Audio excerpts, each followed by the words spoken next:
just a ride. Whoa, oh, it's just a ride. My name is Kurt Wagner, but in the Munich circus I was referred to as the Incredible Nightcrawler. What the fuck? When's the last time you watched an X-Men movie? Way Zach, too long ago. This is not a question for you, Jeff. Never qualify as an answer. I liked the X-Men a lot, but I haven't seen a few of them. I think Origins was the last one I saw. Did you see First Class, the one where everybody was young? Yeah, that's the one I saw. Yeah. That was pretty I good. liked that one, actually. I thought it was good. Did you see Logan? Yes. The one where Wolverine... Fucking yeah. That was Spoiler, he dies at the end. Yeah, but, what do you know? But it was so good. That was the best comic book movie I've ever Did he seen. take his little claws and just like destroy everybody on the playground? He was never a little kid. He came out with sideburns and veins bulging out of his CGI veins, biceps. God, I'd hate to see the vagina that delivered that. Jeez. It also had teeth, so it was fine. It didn't survive the process. Yeah, I'm no quite shit. certain. God damn. Well, what's up, boys? Welcome back. It's good to see you. This is Just a Ride podcast, episode 17? 17. There's no possible way we're coming up with a term for every number.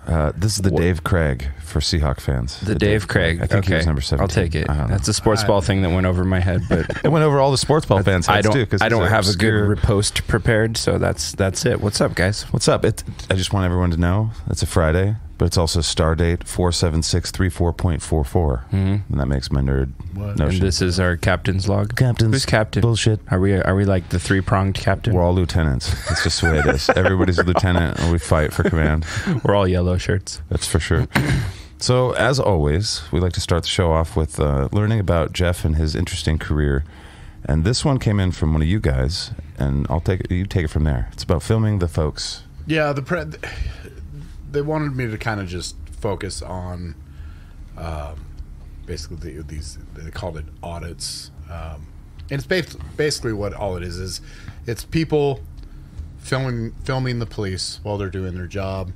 Is it legal? Is it not legal? What's considered, obstructing? What's considered not? And they want to know what you think. And yeah, they basically want to know my opinion, probably on people filming the police as it is. First off, it's fucking silly to me, but you know what? If you want to film me, that's fine. I would pay money to see. I bet you were hilarious in most of the videos that are filmed of you wherever they may exist. I can tell you the last one. I'll tell you a story. This will come into a story. So it was a 2-car accident. One lane was totally blocked. Of course, it's a traffic time, so it's busy time. I mean, there's a lot of shit going on, and there's this dude that lives in the area, and he's known for being that cop block guy that just wants to come and film your shit. So he's walking up the sidewalk where my car is at, and obviously nobody else is around. He's the only one in there, but I'm too busy to just acknowledge him at the time. Finally, I'm sitting in my car and I'm getting some paperwork done that's got to get done. And he walks up and he's literally just standing at my passenger window, just filming me right in my car. Right. Like, okay, that's a safety issue at that point. Do I think he's going to hurt me? Probably not, but it's abnormal fucking behavior. Yeah. It's not necessarily illegal, but now my attention is directed towards him. Well, just as a person, that's like, what? Yeah, I like to imagine that as a civilian too. I'd be like, Right, I'm still a human being. I've got a lot of shit going on. I've got to worry about people that are out in the street. I've got to worry about cars coming around. I don't need you just standing there just being a cocksucker just to be a cocksucker. Right, and you're not doing anything. Yeah. So, of course, I roll down the window and I'm like, will you leave? And then he starts being a fucker. I'm like, fine. So I roll up my window and then you started jerking off. Well, Right on the car. Southpaw, I rolled the baby. window down again. I'm like, I understand that you're probably going to masturbate to this tonight, but I really would like it if you would leave so I can concentrate on what I'm doing.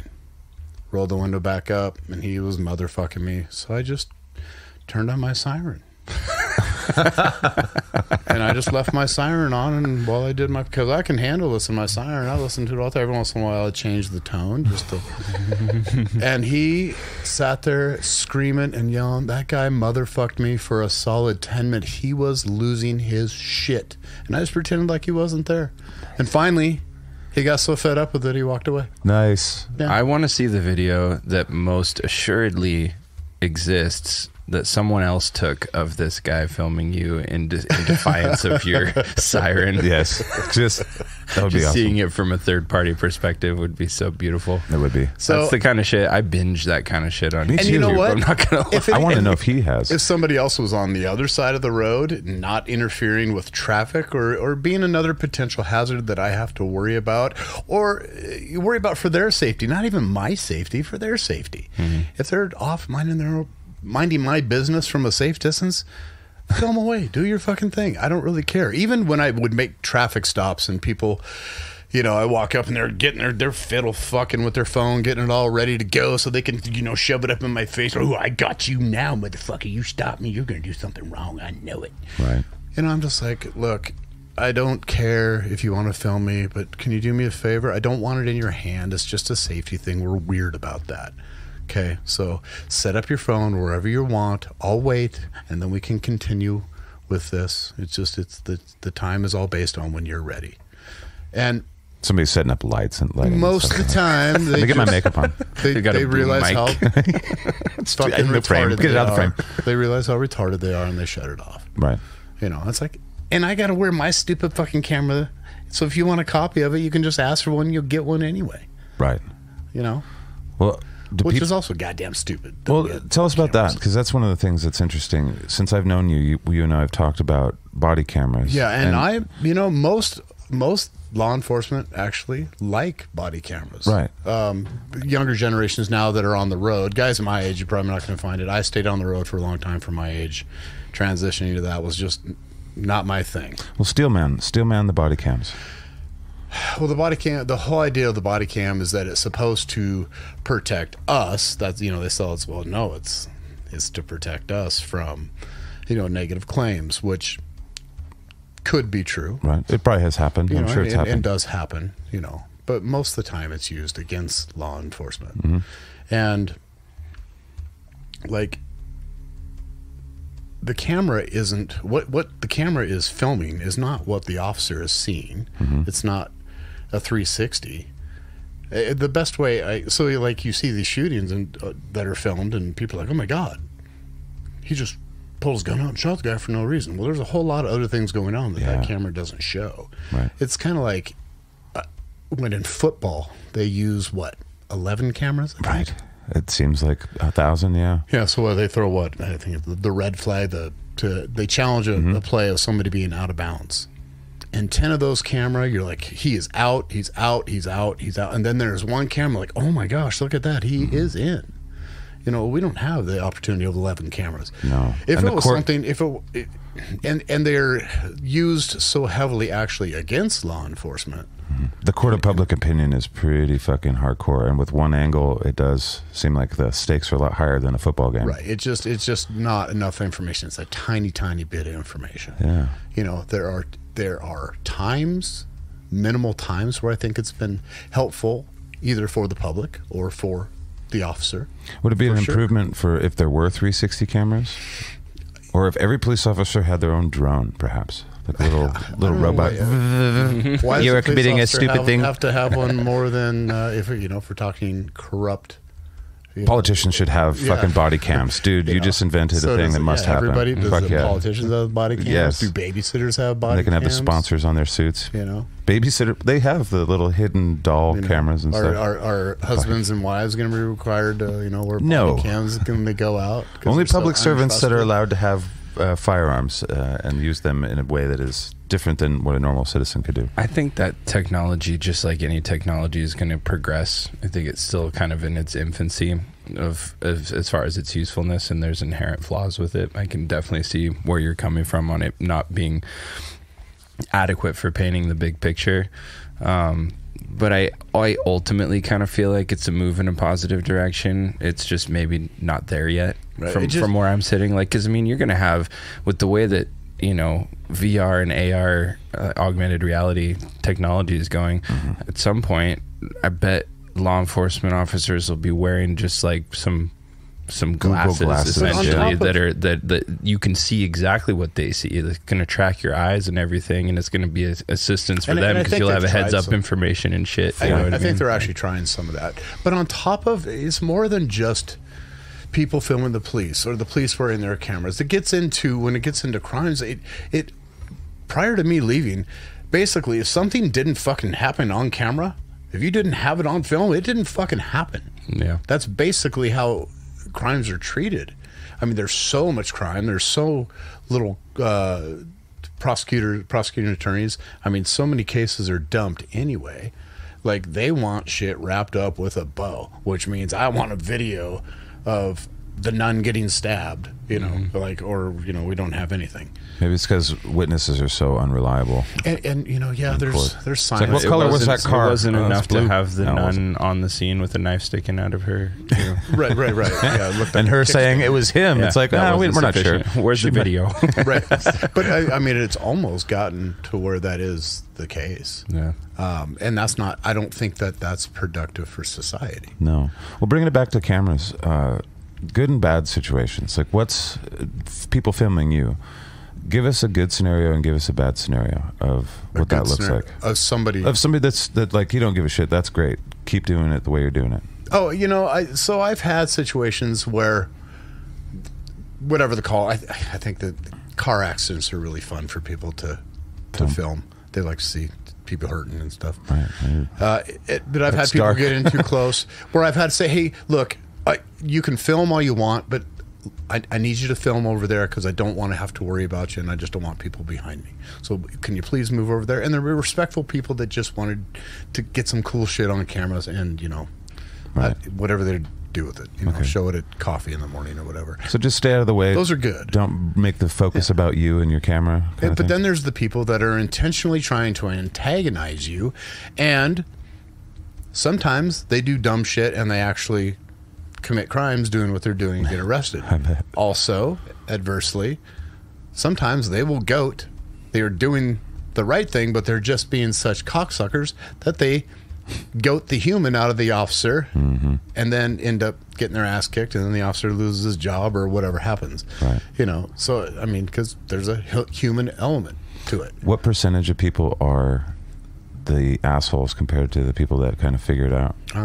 Honestly, most people, Figure it out? yeah, they just want to get something on camera Right. because that's the cool thing to do, and that's fine. Have you ever had a situation that was just ridiculous where you wanted to beat the shit out of the person? Yeah, yeah. Oh yeah. Yeah, You're I'm human. shocked. You're human, and you can talk like a human now. So go ahead and Yeah, absolutely. I mean, I don't really have a specific one. I mean, it happens where people are just a pain in the ass, you know. But when it gets to the point where you're not doing what I need you to do because you're distracting me this bad, if you're distracting me and I can't do my investigation, you're going to get arrested for obstructing, and I'll arrest you for it. Right. Film away, though. Other than that, I don't care. I'm not doing anything that I'm worried about. Right. So film, just don't be a dick to me. That's all. That seems like it's common awkward sense. behavior. It is awkward. Okay, this is my last question on this, though. So Shaiden and I know Shaiden has done this too. He mentioned it earlier. But I film cops every day, dude. It's my favorite thing. But watching those people that do film cops, I spent I do that a lot, big too. chunk of time at some point watching those. Am I being detained?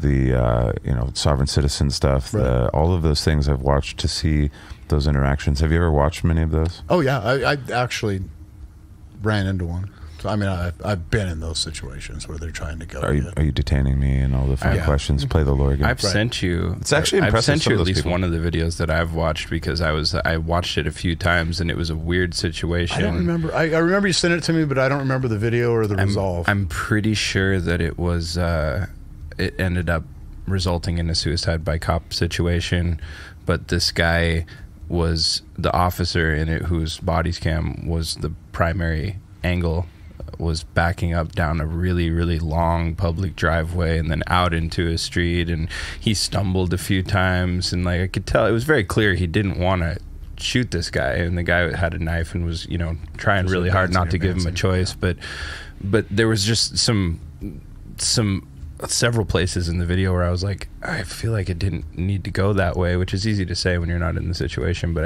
I ultimately felt a little conflicted about it, and I think I sent it to you, and I was like, what do you think about this? Did I break it down? I probably did. You did, yeah. And ultimately you kind of said the same thing as that I just did, where you were like, yeah, I mean, it's, you know, it's easy to analyze it now, but when you're in the situation, you kind of just, you know, that was just a guy who really didn't want to kill another human being, and the guy wasn't giving him much choice. And, you know, did he handle it perfectly? No. But would you maybe have done any better? I don't know. Hard to say. Like, it's just one of those things. But court of public opinion is harsh, and it doesn't give a fuck that much about nuance. And a single, 20 seconds on a video is enough a lot of times for us to make these really crazy decisions that ruin, a bad situation. They make it even worse, kind of thing. I mean, can you imagine? I don't know. Pick a job, whatever. You're a window installer. I don't know, residential cars. I don't care. And you're just minding your own fucking business, doing your job, and somebody just decides that they're just going to stand there with a camera in your face and just like mock you and fuck with you while you do your job. I mean, what would you maybe do to resolve that? Kick the shit out of them, maybe? Call the police to come deal with them to get them to go away? No, I mean, I would do something over the top ridiculous and hope that I became a meme and I could be rich. But you know what I'm saying. Like people, people don't really think about it. But Shaiden. It is bizarre behavior. I think that there's a curious. I'm sorry. There's a weird psychological element to it, I think, too, because the way that we have to film now, because we don't have integrated cameras yet. Right. The birds do though, but it's like you have to brand a shit. You know what I mean? Like there's something in human psychology. As soon as somebody lifts whatever it is, it could be anything. But as soon as somebody lifts something and points it at you, it immediately escalates the situation. I feel like if you're on the receiving end of that, it never makes you go, oh, this is good. Like it doesn't give you warm fuzzies. Is what I'm saying. The chemistry. And I feel like enforcement. That's anybody. Yeah, and it seems like it would escalate it unnecessarily right from the get-go, you know what I mean, which is a drawback to it in my opinion. So you accidentally cut somebody off driving or something, the next thing you know, they're up driving and the camera comes up. That's now just escalated by their action. Has it really? Maybe the way you interpreted it, for whatever reason, it got escalated by their action. So I agree with you. Yeah. Pros and cons. I still kind of feel that it could develop into a good thing over time, like more of a good thing, like a net positive. Nothing's ever going to be perfect because nothing ever is, but yeah, in its current form, I don't know. Maybe more drawbacks than positives. It's giving us false confidence. You would think that they would use these officers' cameras in a DUI trial, right? Showing the sobriety and stuff like that. Yeah, they don't use those. Yeah, well, that's the other thing, introducing the human element to where they're not using the tools in a responsible manner. That's always the fucking problem. Shocking. Never once did I have a request for video from any call or any transaction that I had with a citizen that was recorded. Never once did I have someone say, someone said you did a great job, and we want to pull the video and see how awesome you did. Nobody got time for that. Ain't got time to be giving out attaboys. Do your job. You guys don't really get a lot of attaboys, that's for sure. It is there. Your friends give you the attaboys to catch you in a motherfuck, and if they're coming after you for anything that they can watch enough video, they'll find a motherfuck somehow, some way. And it could be, hey, you weren't wearing your seatbelt. Video shows you didn't have your seatbelt on in your car. That's a violation of policy. It is kind of a weird double standard because there's a culture, especially in the States. I can't speak to many other countries because I've only ever lived in Canada other than here, and their military situation is not what ours is. But they do have nice horses. They do. But there's an interesting double standard where it's like if you see if you meet a person in the military, it doesn't matter what they did. They could have rode a desk for their whole career. It's thank you for your service. But cops, it's way more rare for that to be the attitude. Usually sometimes it's fuck the police. I love that. Man, I hate cops, but you're cool. You're cool for a cop. I'm like, wow. Replace that with a race and Yeah. see how, Yeah. how Thanks. that Yeah. sounds. Yeah. No shit. It's a strange See if way that to be. has no the shit. same ring. When they're like, oh. It's just bizarre, and I mean that's not to say that it's like every cop is worthy of the highest respect. Like, because I don't think anybody in any field is that automatically by virtue of their field. I've met some people that were active and ex-military that were total fuckers, and it's just like, oh hey, I guess I appreciate what you did, but you're also an asshole, so fuck you, you know. So you get no thank yous from me. Sorry. But it is kind of weird that it's not weird so much as it is sad to me that it's not like the base operating platform to be like, hey, you're basically in some form of a war zone every fucking day for your entire career, and they're usually longer careers than, like you go on a tour or two in the military, right, unless you really want to stick it out, but you don't have to stay that long. That's why I actually was in a conversation a little bit earlier with a guy from the military, and we were talking a little bit about, just the different exposures. They tend to impact you the same, but military is like, these compacted, really high intense exposure, and then you're gone. Where law enforcement say it's like a long, slow, steady death, because it's like daily, and then normal life, and then go do this, and then normal life, and do this, and normal life, and you're basically bouncing between lives. Yeah. Well, of course, there's no way to really compare them apples to apples. They're different animals, but it's just that there's a similar enough element that I feel like there should be some of that similar attitude where it's like, hey, thanks for fucking doing what you do, because it takes sacrifice on your part, to some degree, it's whatever public it is. Service, right? Yeah. But it's portrayed differently. But you know what? Some people hate the military that way too, which is really just silly. But a lot of people don't like governments killing other little kids in other places. I think that's part of it. They see that. But yeah, the men and women that are honorable and that serve for a greater thing isn't something we should mock ever. That's yeah, agreed. That takes a unique kind of person, and they're super appreciated, because I know I'm not brave enough to be that person. Yeah, on the cameras, also real quick though, there was an incident where there was a officer that was accused of, he had arrested a girl for DUI. He ended up citing and releasing her after she did the breathalyzer, gave her a ride home. She was hammered drunk. She called in that she was raped the next day by the officer, and he had his camera on the whole time, and it took him like an hour and 15 minutes to find where she lived, because she was so drunk she couldn't figure out what her address was. There was never any, the whole thing was recorded, so that did save his ass. So for that aspect, it is really good. Yeah, very much so. And that is, I can remember pre-camera, if I had someone in my car that I thought was going that direction, I would get on my cell phone and start recording, and I would just have a conversation with a spouse, or somebody that I know, to just say, it's record this date and time. I have a female suspect in my car who's making allegations, so I'm going to keep you on the phone all the time, as a witness, right? In case something comes up, and then I would, of course, have to add it in to report later. Shit. Well, that's not something that you think about when you think about police. No, but selfishly, I'm glad that dash cams and body cams exist, because that is one of my favorite leisure time activities, dude. Like, it's the dark side of humanity. It's like, that's real. That and should like happen. not even only as it pertains to police, although that's a large portion of what I consume.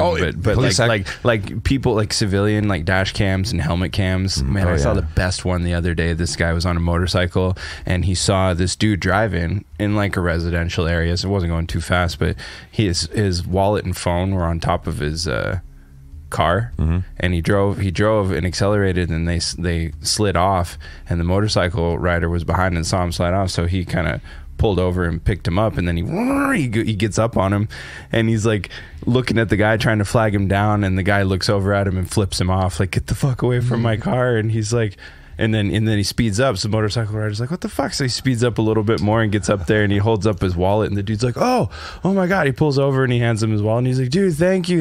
And he's like, yeah, and he holds his phone up too, and the guy reaches for it, and he just tosses it and rides away. Nice. It's like, oof, instant karma. Yeah. That's not to say that body cam footage doesn't catch some badass stuff. Yeah, right. Like, police Some activity awful that stuff. whole I got show. to watch yeah. right before I left. I got to watch a video of me kicking this door in with the suspect pushing against the door, and the door's just falling apart pieces at a time, but it keeps bowing closer and closer to me. Finally, the door just explodes. Whoa. But so that was a lot of fun to watch. Yeah, I was like, no God, I wish doubt. I could have that. That's pretty cool. When you retire, you should get like a best of. It's like, here's all your good deeds and cool moments, Yeah, like a no football shit. player when they retire. It's like, here you are. All I have is yards. my email address, is my, the flying super Getch. I earned that at work, and that stuck, and that was. Tell us that story before we move on. Flying super guy. Oh, it honestly wasn't that huge of a deal. It was just a foot pursuit. I was riding with another deputy, and we were in a car pursuit that ended up in a foot pursuit. And the guy that I was riding with he's a super fast guy, but just he can't run very far. Well, this guy had a little bit of a lead on us, but the deputy I was working with was doing pretty good keeping up, but he tripped right before he caught the guy, and I was right behind him, so I dove over my partner and just reached out and was like fingertip tackled this guy to the ground. And Flying super he guy. said, yeah, he looked like flying super Getch taking him down, and that just kind of stuck. Fuck yeah. That reminds me, I know you've seen this. And I think when you told me that story a long time ago, I mentioned this immediately, and you were like, fuck yeah, but perhaps the listeners have too. There's this, I think it's a helicopter footage. It is helicopter footage of a car chase, and a guy's out running after he's been chased down, and this guy who looks like a fucking defensive end Oh, the from NFL guy? Yeah, and he probably was. too. Yeah. Yeah. And he just decleats this guy. The guy's soles of his shoes are up to the sky, and it was like running really fast, and then stopped by this guy who was running the other way, right? If I remember correctly, just decleated his ass. Yeah. There's some good ones like that. Yes. Man. I saw one where this guy I watched was that like 30 times. This guy was like, it was from a perspective behind the officer who's facing this guy. This guy's getting uppity with him, and he starts stripping off his shirt and walking forward like he's getting ready to throw down, right? And then out of frame, this other officer just comes in and takes him out right at the waist, and it was like it just timed so well that it was right as his shirt cleared his head, so his shirt came off as he smeared him out of frame, and it was just his shirt that fell to the crowd. I was That's like, crazy. Woo! That's awesome. Okay. Well, thank you for all that. Nice trip down into the lane of memories, right? So next thing, I've been wanting to try and figure this out, and I don't know where this is going to go or not, but I've read a few things that wealthy countries have a tendency to have, maybe we just look into mental health and depression and all that stuff more, and maybe there's not good enough data on poorer countries and stuff, but they're doing pretty good. Why are rich countries sad? Why are the wealthiest countries of today, the Western world, Japan, all these places, why are they so sad? Or am I wrong about that assessment?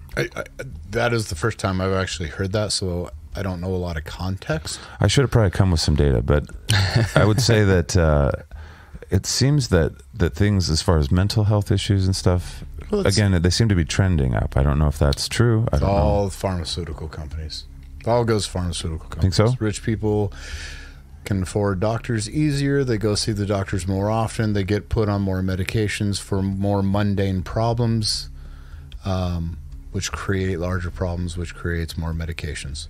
So the ease of society perhaps is leading to focusing more hyperly on... If you don't have... You have to have a purpose to live for. That actually is what brings happiness, is purpose. Yeah. And the more and more that we don't really have to count on ourselves to survive, the less and less we really have purpose. Unless it's some other outside task. We kind of have to make up purposes, huh? That's what our hobbies are, or our goals, arbitrarily. Yeah. Well, there's probably, it's obviously a combination of a lot of different factors, and it probably changes a bit country to country for sure. Bringing up Japan as an example, they've got, as I understand it, one of the highest rates of suicide of any developed country in the world. I've heard that. And I don't know. Yeah. and I think that I could be wrong about that, but I swear I read that somewhere a few years ago, and but it's partially a cultural thing in as far as it pertains to Honor Japan and stuff, specifically. There's a bit of you know, your self-worth is very closely tied to your level of success in society, in that society, which is, I mean, you could say the same thing about America, but it's like a much harsher metric in Japan, as I understand it from friends of mine that have lived and do live there. It seems like so. I mean, it's. I think that's probably part of it, because when you live in a wealthy society, I think your self-worth is kind of intrinsically measured by what you're able to contribute and pull out of that society for yourself. You know, like how successful are you at playing the game, and if you're not successful at playing the game, that reflects poorly on your self-worth. And so how could that not make you sad? When you become a number on a page, it's going to make you sad. So right, yeah. at the end of people's lives, really, I mean, within our country, I think that people are valued. Their intrinsic value is based on what they collected in their life, their homes, their stuff and things, and you know, and accomplishments as well. But a lot of those are, you know, they're fleeting. They only last. But how many boats does he have and cars, or right? And that's not really. To me, that's fucking sad. Yeah. Because that shit is not important to me at all. I mean, I think what a man really wants, if you're on your deathbed, you want to know that your life had purpose to somebody, that you left the world a better place than it was before you were there. Or at the very least, you made a dent.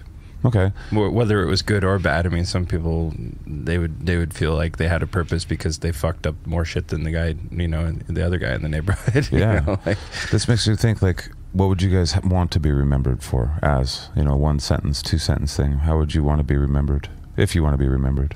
Fuck, I do want to be remembered. Okay. What do you want to be known as? I want to make an impact on the world. You know, I want people to recognize that they have the ability to do whatever they want to do. They really do. Yeah. But you have to work for it. Now, what you want, you may never be able to obtain because the work is too much, but you do have the right and the ability to work that hard to go get it. Jeff dedicated his life to motivating other folk. Is that what you want to be remembered as? Yeah, that's what I want. Fucking A. I just want to be remembered for a guy. I made a couple people laugh. He tried to entertain us. Made him laugh, made him sing. That's it. He had no wisdom to share. That's a worthy headstone inscription. He tried to entertain us. He did his best. It's up to you to decide. SKATCAST. With like a little pile of shit right underneath it. A little kitty butthole. Like, what? This is confusing. Kitty butthole, right? Some Illuminati shit. Why is it prolapsed? What do you want? Do you want to be remembered or prolapsed? Son of a bitch. I'm narcissistic enough, I guess, to want to be remembered. I do. I want to leave a mark. It's actually been a big motivating factor for me. I think it's a good thing to want to leave a mark. Yeah. If it comes from a good place, I do.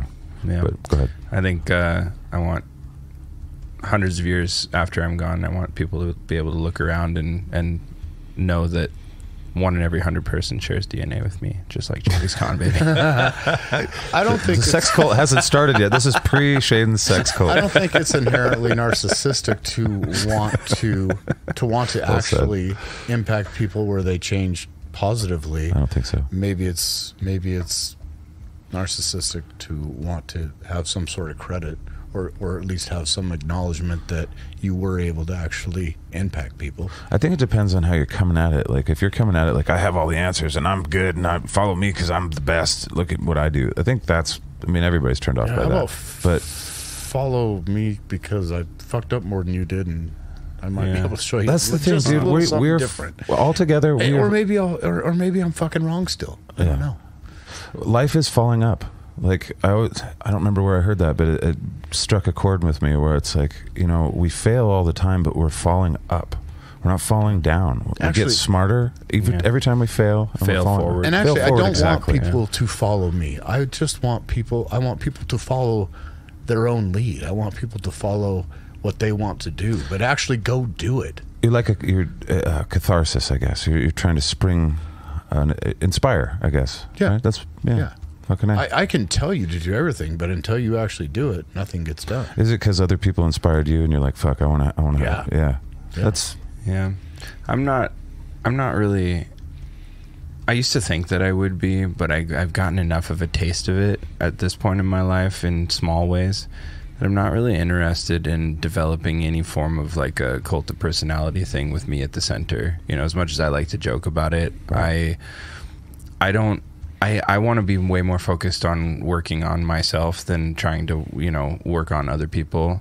And I mean that in a good way, you know, like I want to be working on myself so much that it has an effect on other people just by nature, just by virtue of me doing it. Right. People watching and be like, oh, and that's where I think, because I heard an interesting conversation kind of about this years ago, where somebody was on one side of the conversation was making the claim that it is narcissistic to, you know, this whole Achilles complex where you're like, I want to be remembered, you know, as the best this, or I want my name to go down in history. And they were like, that just means you're just high on your own legend, you know. And so the argument or the hypothetical was, would you have the same level of peace or the same sense of accomplishment if you contributed to something that was a legacy thing that changed the world? If you contributed to this thing that redesigned the way that humanity functions, but you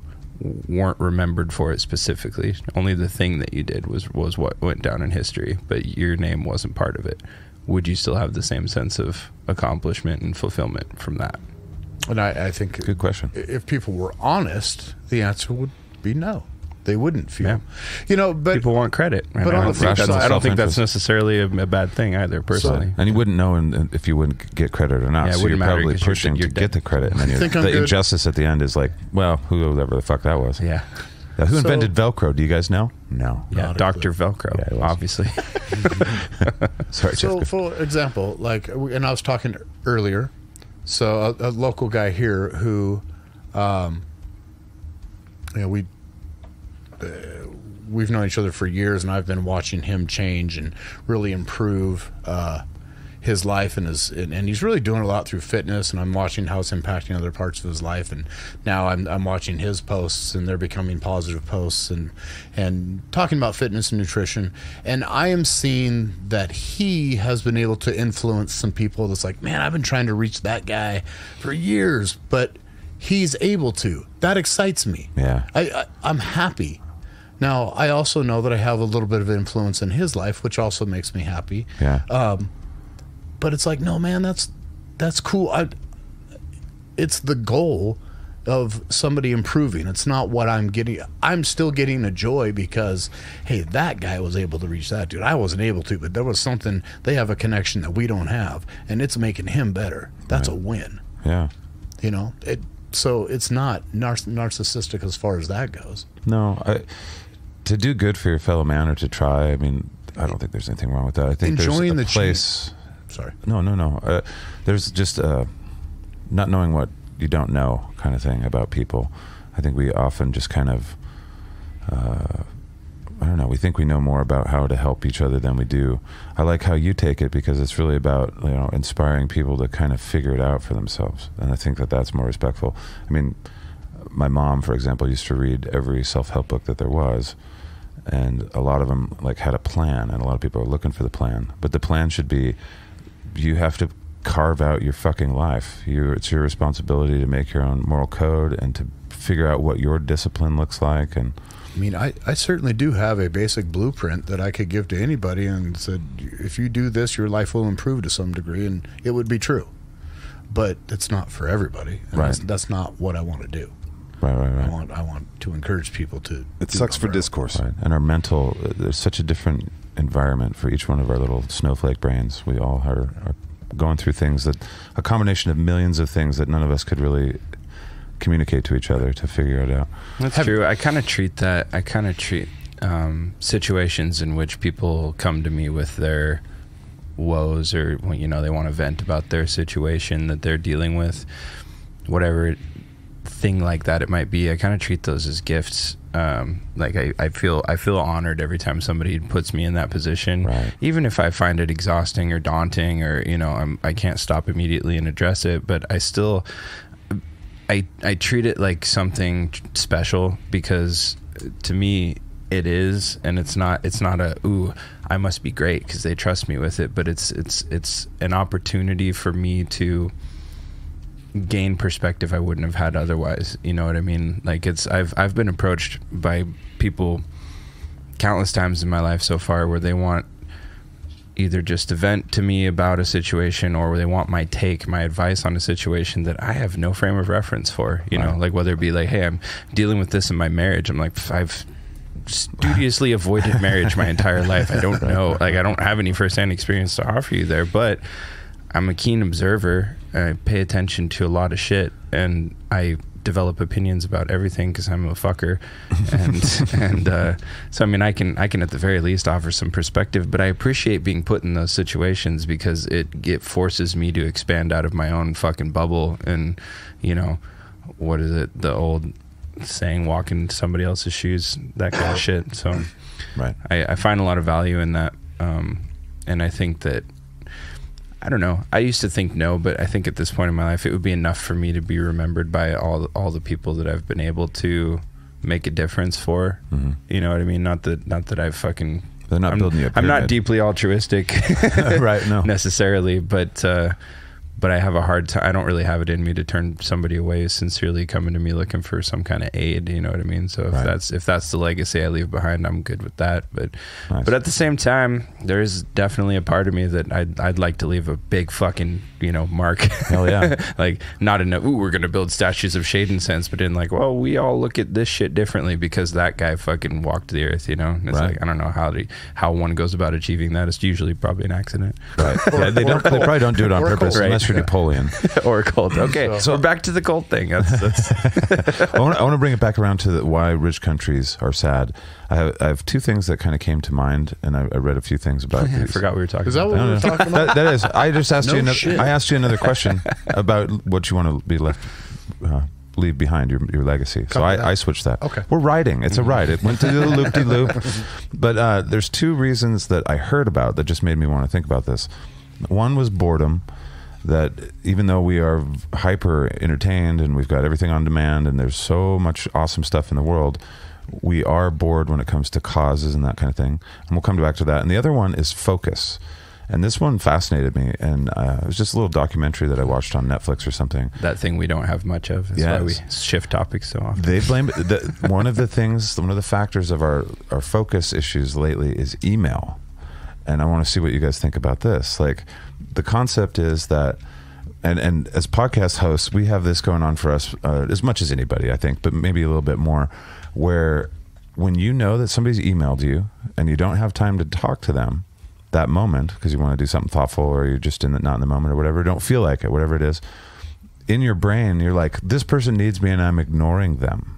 Mm-hmm. And it kind of distracts us from, you know, it's not something that we're used to as people. And so it kind of, it makes you sad to let your friends down. You know, when any of you guys need me and I find out that I wasn't there for that, I'm like, fucking no. That's the only reason to be a friend, is to be there for that. And so, but you're doing that to thousands or hundreds or dozens of people in your life, your coworkers and stuff. And this documentary was about focus, and that you know, some of these scientists are hypothesizing that this has something to do with it, that we're always constantly like, fuck, I'm letting that person that I like or I know or I care about very deeply or not, whatever, I'm letting them down. So maybe we're upset as a society in the West because we're bored because we have so much to do, but no causes like our parents did. There's no real thing to fight for in the sense, you can feel like you're fighting for something, but if you look on the books, like all of the laws we need changed are pretty much changed. Or we're being bombarded by emails or both, and we're distracted and we feel bad about not being able to get on top of everything. The rules and laws of society in general versus what we are as animals is so much added stress and pressure to live anyway that, yeah, I could see where people, if we could just live like animals, we'd probably be a hell of a lot happier. I bet you're right. If we could just kind of, you know, but we added all this societal We wouldn't get as stuff. much done though. no, we wouldn't have nice bridges and airplanes. We wouldn't and live stuff. as long, that's for sure. True. Yeah, our lives would be very short. Well, that goes to the opposite of this then. So according to this hypothesis I'm throwing out there and the things I've read, that means that poorer countries have maybe a different perspective on life, because they're not talking about, oh, I think I have this major mental issue, or I have this or whatever. They don't have time maybe to care They're about not that. up their own ass. You know what I mean? Okay. Like that's to They don't have put it time to- crudely. Yeah, they don't have time Not to come yet. up with all this Every country's bullshit to getting there. get upset about because they're fucking trying to survive. That's kind of what I was trying to say. Yeah. I think Yeah. I think what both you guys are alluding to is something I was thinking when you first posed the question, Zach. Is I think that the more into each other's shit that we become, the sadder it makes us. You know, like the more you're involved in interacting and being bombarded by other people around you and their shit and what they're doing, I think that takes a toll on the human psyche. You know, like it's hard to be that fucking plugged in with everybody else's bullshit and still focus on your own. Like, and then it's a catch-22, because if you decide, well, fuck everybody else's shit, I need to work on my shit, that's going to be my focus, and I'll tune the rest out, then you're a shitty friend that's ignoring emails. You know what I mean? And we all know, like, friendship needs to be nurtured and shit. So you're like, it's a weird thing when you have dozens of people that you need to talk to, or they feel like, hey, I need some of your time real quick for whatever it is, and you're like, I can't. Well, and Yeah, it makes me feel bad. I lived that in law enforcement. I mean,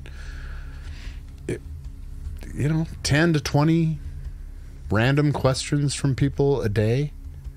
And, there were days where it was fine. And there were days I'm like, fucking leave me alone. Mm-hmm. Of course, they don't know that I just worked 14 days straight, 12 to 16 hours a day. They don't know that I'm, what the hell I got there. It's just a question. I'm the only law enforcement officer that they know. But half the time I read the question, it's like, you're just cop shopping and you don't like the answer that you got. And you're Explain that. They just want somebody to they want a validate magical answer that's going to get them out of whatever situation that they're in. But usually it's a self-induced situation that you're in, and you got to put on some big girl, big boy panties and. We talked about that a lot. Deal with it. A lot of the people that call the police first are oftentimes the instigators of the whole situation. Yeah. And that's not it. And it's funny because there are times when it's okay. There's times when it's not. There are people when it's okay that are okay. There's people that it's not, and it changes all the time. And I can't help my feelings for it, but I still try to help everybody that I can. But it does really take away from because if you don't, you feel like you're being a dick. Mm-hmm. But sometimes you're like, fucking really, you really had to ask me this? Like, it's my personal time, my personal phone, but I need to be professional. But I kind of want to tell you you're being a cocksucker and stop doing that. Stop breaking the law, asshole. It's kind of, and I actually am very good at very palatably telling people you're being a cocksucker and stop doing that. Yeah, it's funny that you bring that up, Jeff, because I think after living with you, and we've been friends for a hot minute now, but after living with you, and people that know me know that I spent a year of my life living with a cop, and because I talk about you, and so they like, I've had several people be like, oh, you need to just call Jeff about that, or you need, and that's the last thing I'm doing. I get offended on your behalf.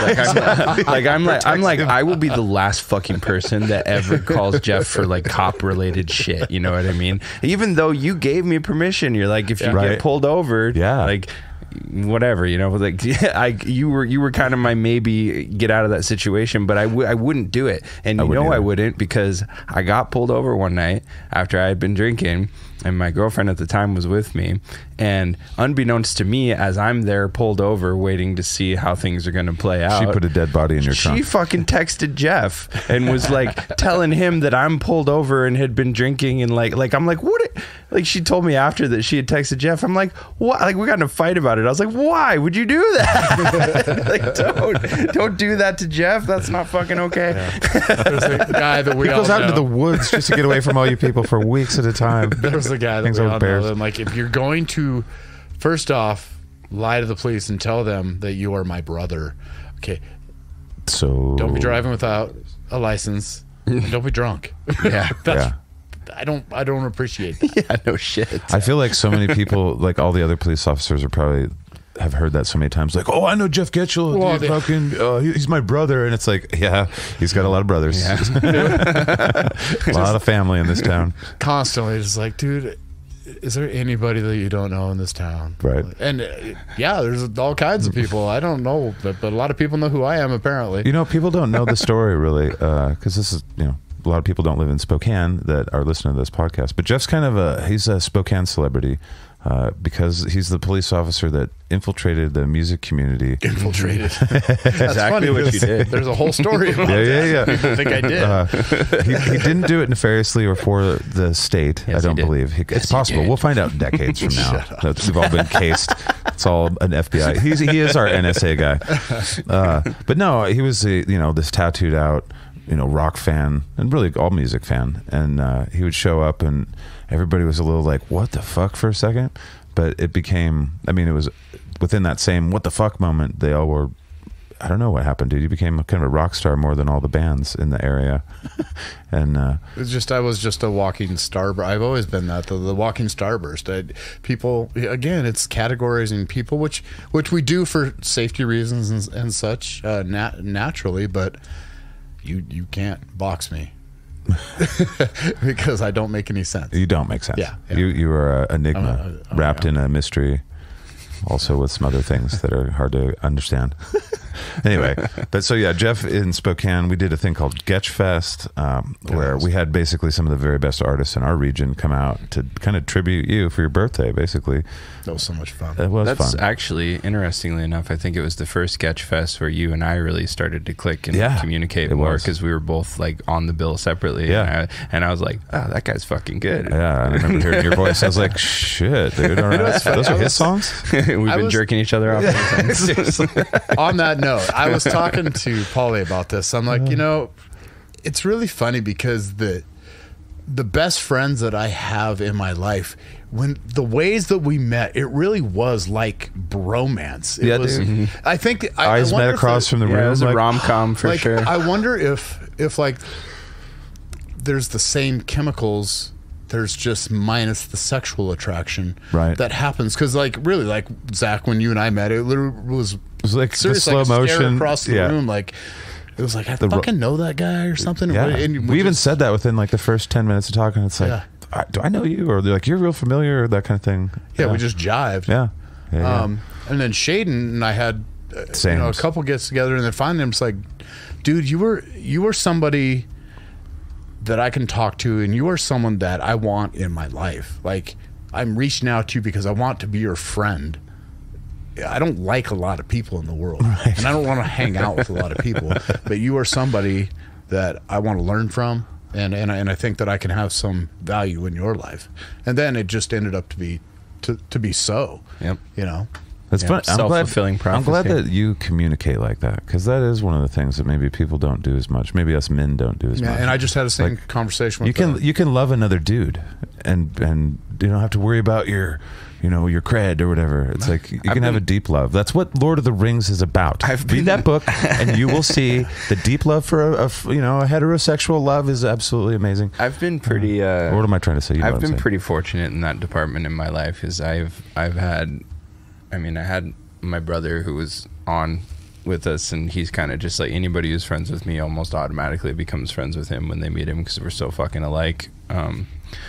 But that was when I was young, and then I was in Texas. I had a guy who we tried to start a band together, and it was mostly just me and him jamming. I think we played like one show. Oh yeah. But great synergy, and like we just had that same kind of relationship where it was like everybody thought we were gay, and Right. neither Well, one were of you us, then, or neither was one that of us later? cared. Right. No, that was later.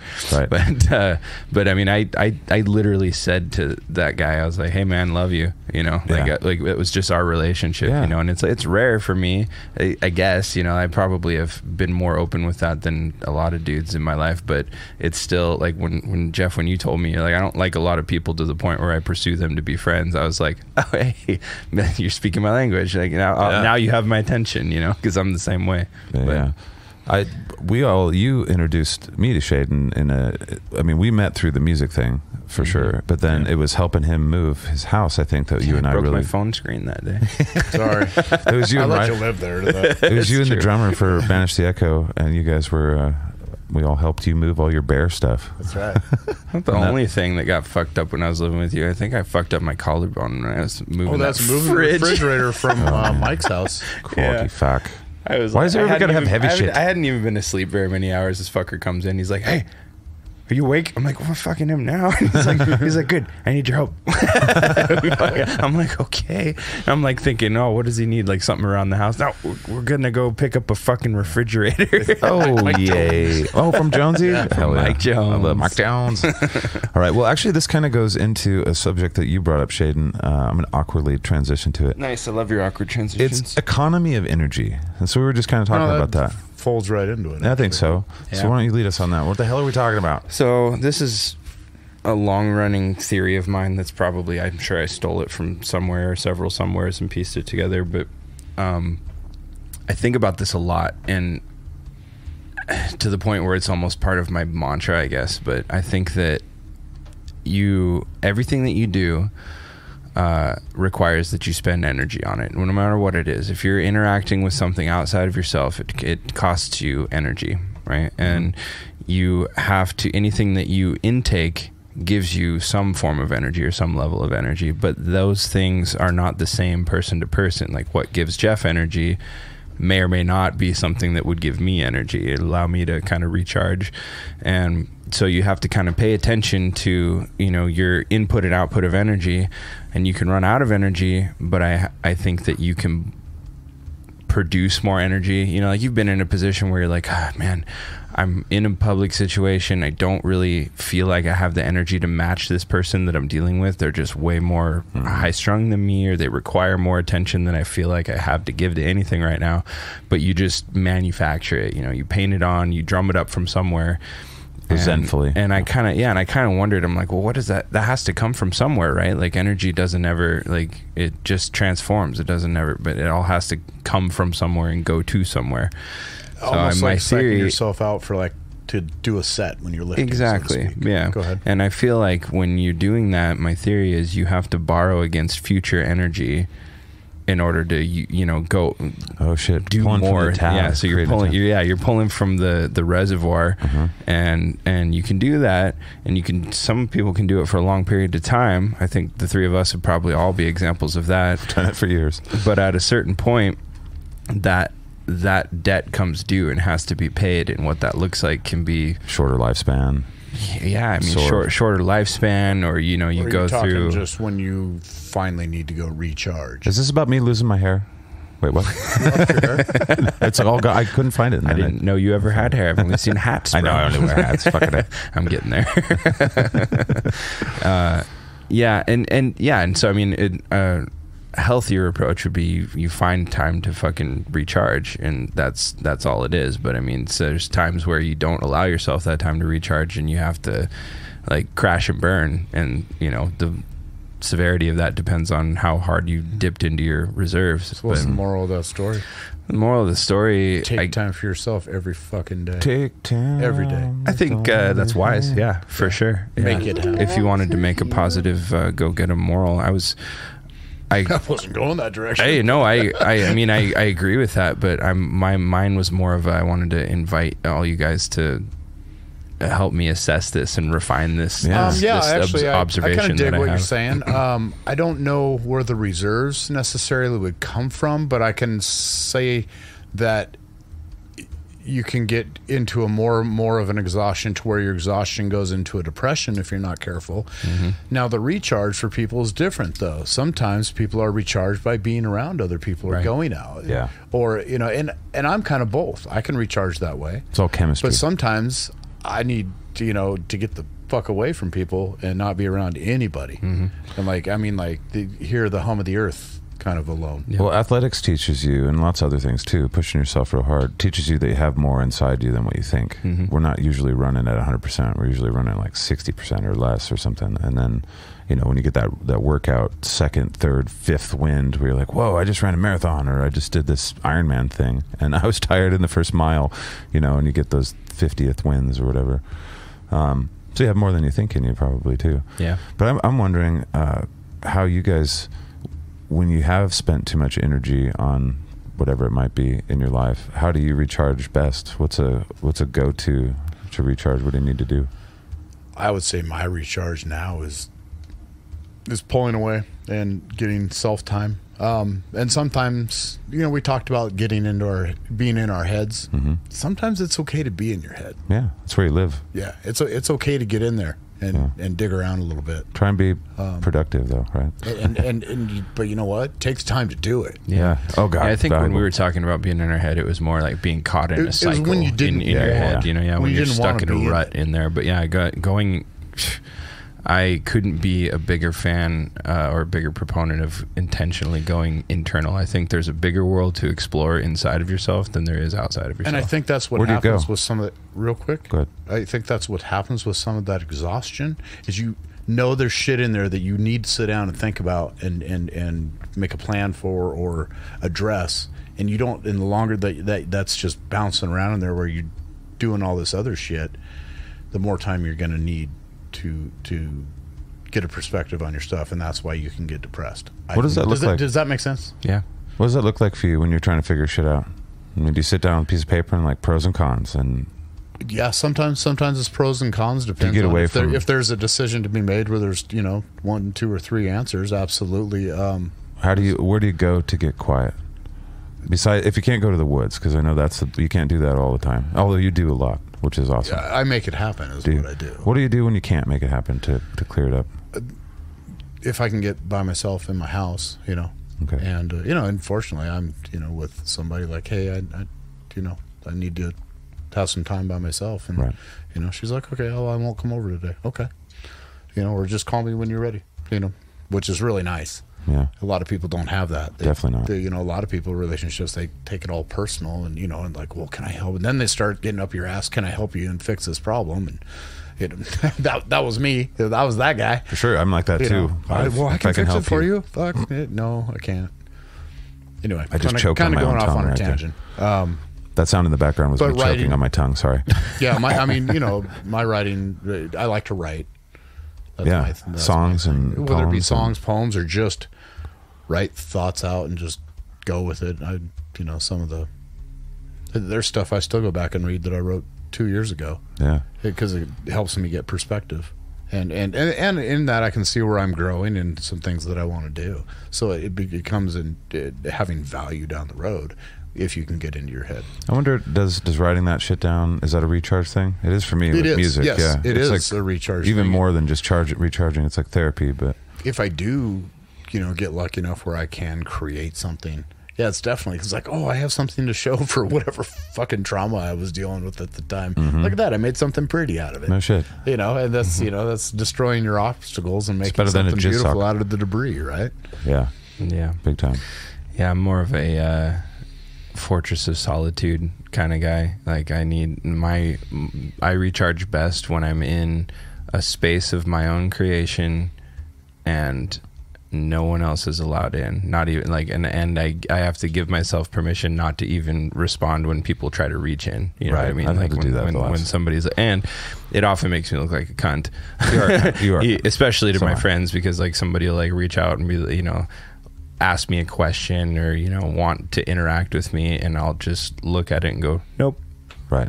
I'm recharging right now, and if I respond to that, I'm no longer recharging. Right. Yeah. Even though I'm alone in my house. But I've worked really hard to be able to get to a point in my life where I can live by myself and sustain that without having to have anybody else that I have to share finances with in order to do it, because I need that space. Mm-hmm. I've had people, dude, you're trying to save up to buy a house.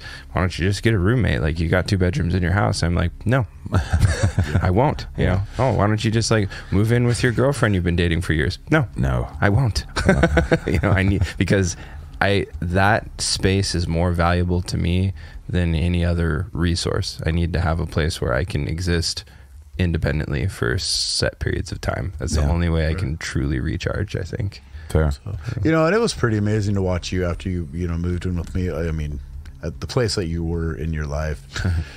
Dark days. We've my got so friends. many more stories. Dark days. Of that, Well, yeah. and I, that's why I did what I did, because it's like, you took like a day Yeah. to kind of get your shit squared away in your room, and then there wasn't a day after that you just didn't advance, just constantly, just boom, boom, Right. boom. Just went out and won. You won. You were winning every day. I was Charlie Sheen in that bitch. It was cool to watch. That was the first little bits that I knew you. I would come tell him about it. Yeah, that we were both like, fuck, dude. Because when you give a place for someone to stay in your house, I mean, the odds that they're not going to...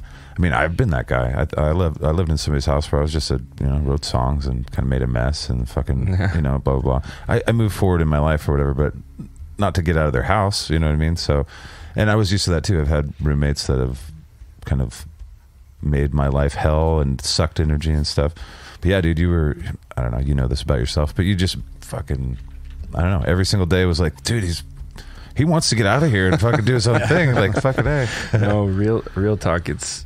I appreciate hearing that from you guys, because at the time I felt like I was doing a really shitty job. Well, that was our first impression. I was my being first impression. really hard on myself back then. I remember I had days where the only thing I really accomplished was like making some phone calls that I needed to make. Yeah, which is huge. And I was just like, you piece of shit. Like, go do something, you little cunt. Quit being a sorry sack of, I want to plug 75 Hard here real quick for that, because that kind of comes into play after 75 Hard if people want to continue into the other phases where they talk about having these in one of the phases there's 3 things that you have to do every day, and sometimes it is just buckling down and making these difficult phone calls that you got to make. Like make the make that business contact or whatever that it is, and you just buckled down every day and like, I'm going to accomplish this, and you nailed it.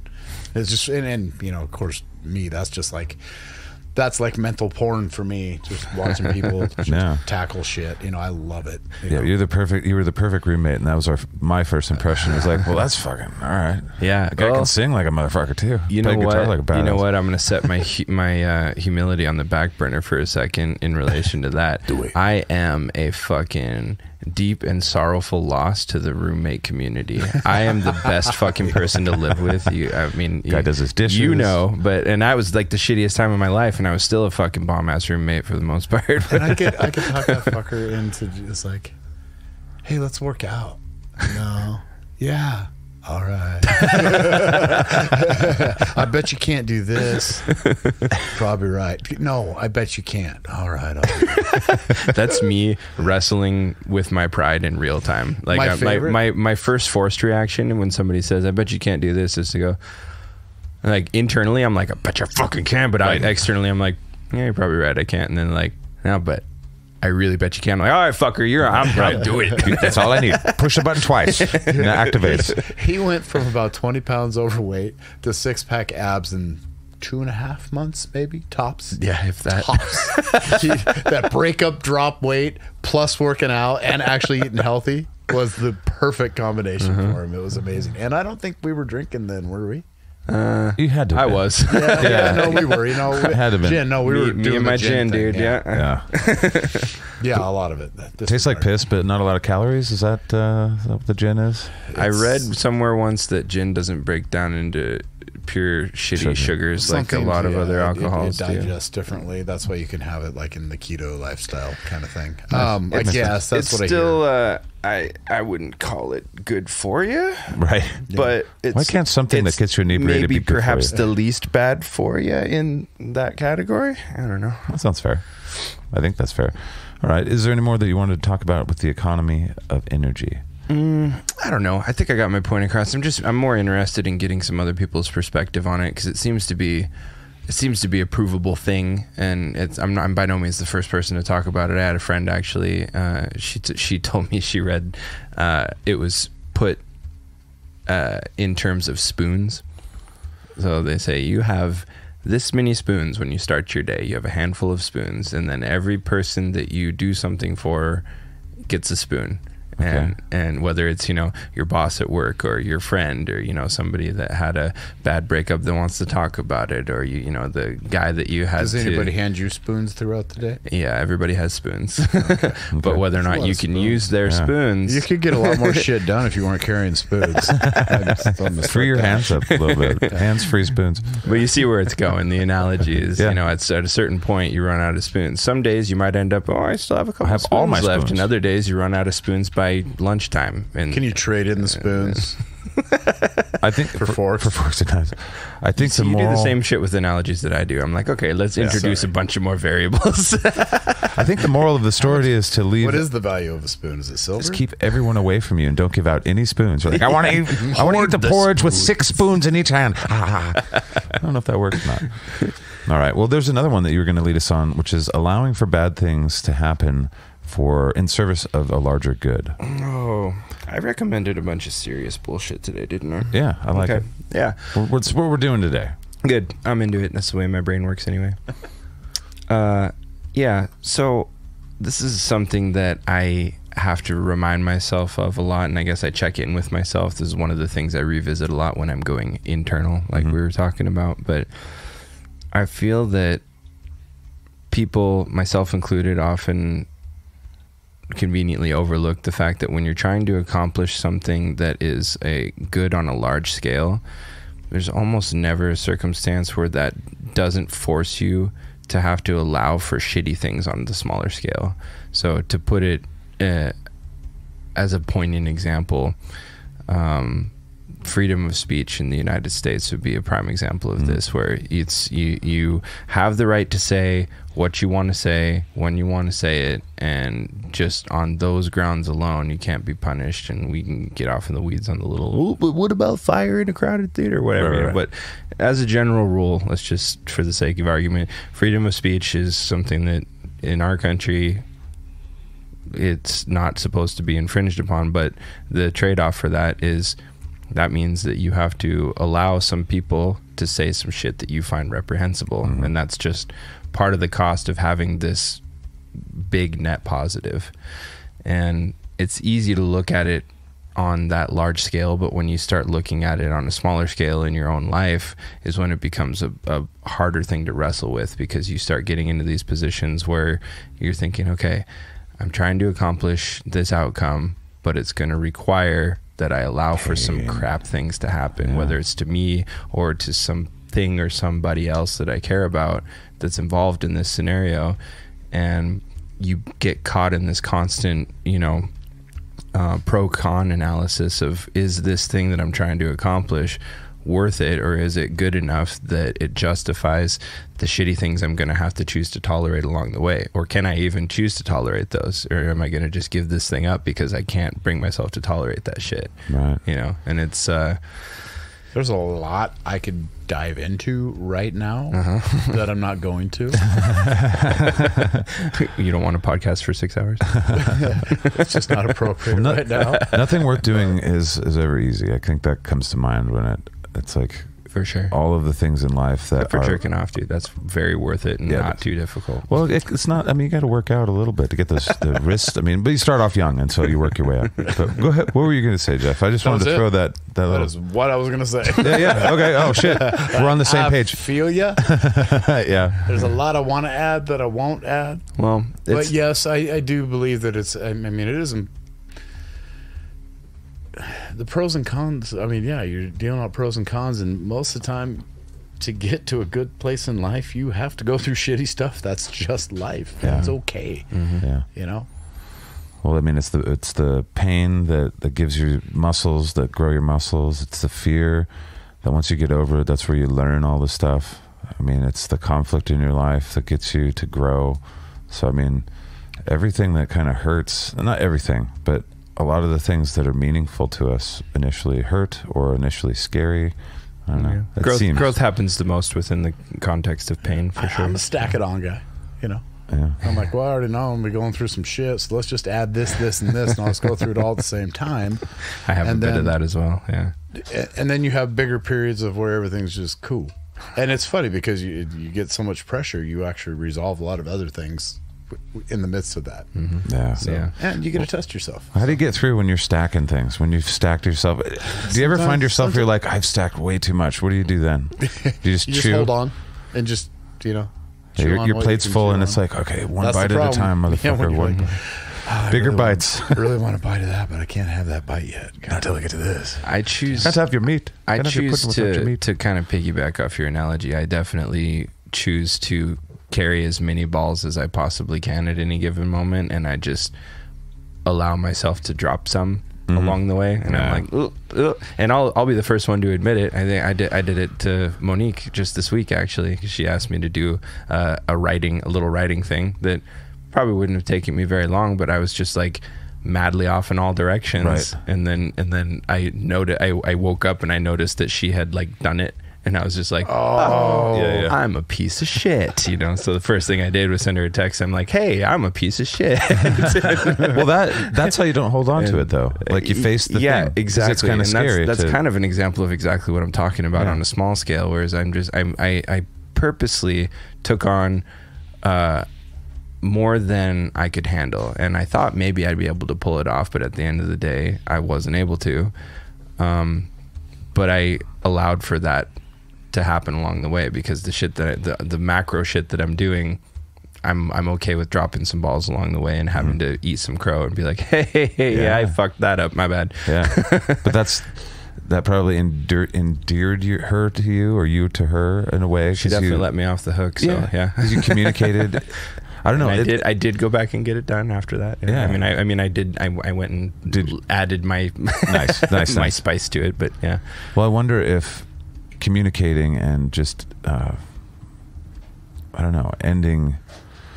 That's the way to do things. Is to face things. Like, I guess what I'm thinking about is, like, if you're sitting at home and you're stressing about A, B, C, and D, I bet a few of those things are things that if you just did it, or if you just face it and you know what I mean? Like, fuck, all right, fine. I'm just going to get in trouble with this, or I'm just going to admit that I suck at this, or I'm going to communicate that I didn't understand this, or whatever. Or just simply, I just need to take 5 minutes and get this handled. Yeah. That even the most. Yeah, I think a wise person doesn't allow things to sit in the wings for longer than they have to. Right. Good or bad, you know what I mean? Like, if you have something that you feel compelled that you need to say to somebody, even if it's just like, hey, I really care about you and I don't know if I've ever said it, so I just want to vocalize that. Fucking get on with it. Like, don't sit on that shit any longer than you have to sit on, you know, I really don't want to call my insurance company about this medical bill that I don't think is correct, and it's going to be a whole ordeal. That's what I'm thinking of. Don't let that that shit sit in the wings longer than it has to either. Talk about calling up friends. I'm in a weird spot 6 months out from retirement. So I am currently reaching out to people that I was really close with early on in my career, and life just happened. We kind of spread apart. We're still friends, but so have this small list of people that I've reached out to. I think everybody thinks I'm dying or something because I'm just kind of random. Like, I haven't talked to you in like 4 years, but you know, I love you, man. And I explained, it's like, look, you know what? We were close. We were good friends. You were somebody in my life. You know, life happened, but you know, now I'm retired. I have time. You're going to have time. You're going in a year or two. And, I have the time now to reach out to people and let you know that I care. In a sense, and forgive me if this sounds weird, you did die and are reborn. So there is kind of that dramatic kind of vibe, because your career was your life for 27 years. I mean, not your full life, but it was the thing that you revolved on. For sure. Absolutely. And so, in the sense of like, I don't know, like Freemasonic ideas and stuff, it's like a symbolic death in some way, but it's got to be like a mental and chemical death in some way. The old Jeff, that person is not gone or whatever, but that person is no more. And I wonder if reaching out to all these people during your rebirth, you know what I mean, is something valuable. It's like, all right, where's my new life go now that I've my old life died? So just some people, it's like, you know what, they were important, and you know, I want to hold on to them in some way, and maybe now that I have time, maybe it was my fault, you know, not theirs. Not a fault, but now that I've just whatever. Yeah. But now that I have time, maybe there is something to hold on to there, or just to cherish a little bit more. Yeah, does that make sense? Absolutely. You want to nurture friendships. That's fucking. The older I get, the more I'm like, wow, okay, I'm doing all these things that I dreamed about as a kid. I'm playing music, and the audiences are bigger and bigger, and I get to do comedy and all that stuff. But it's like the most valuable thing. Like, I'm lucky because all the things I do are with my very best friends and stuff. You know, but nurturing friendships is hard. And as I get older, it seems like way more valuable, because at the end of things, I mean, there's going to be a time in our lives where we won't have each other anymore. One of us is going to pass away, and it'll be like, fuck, man, and the world will be a little goofier and stuff. Yeah. And it won't be me, dude. I'm immortal. And it'll be soon. You know what I mean? It'll seem real soon.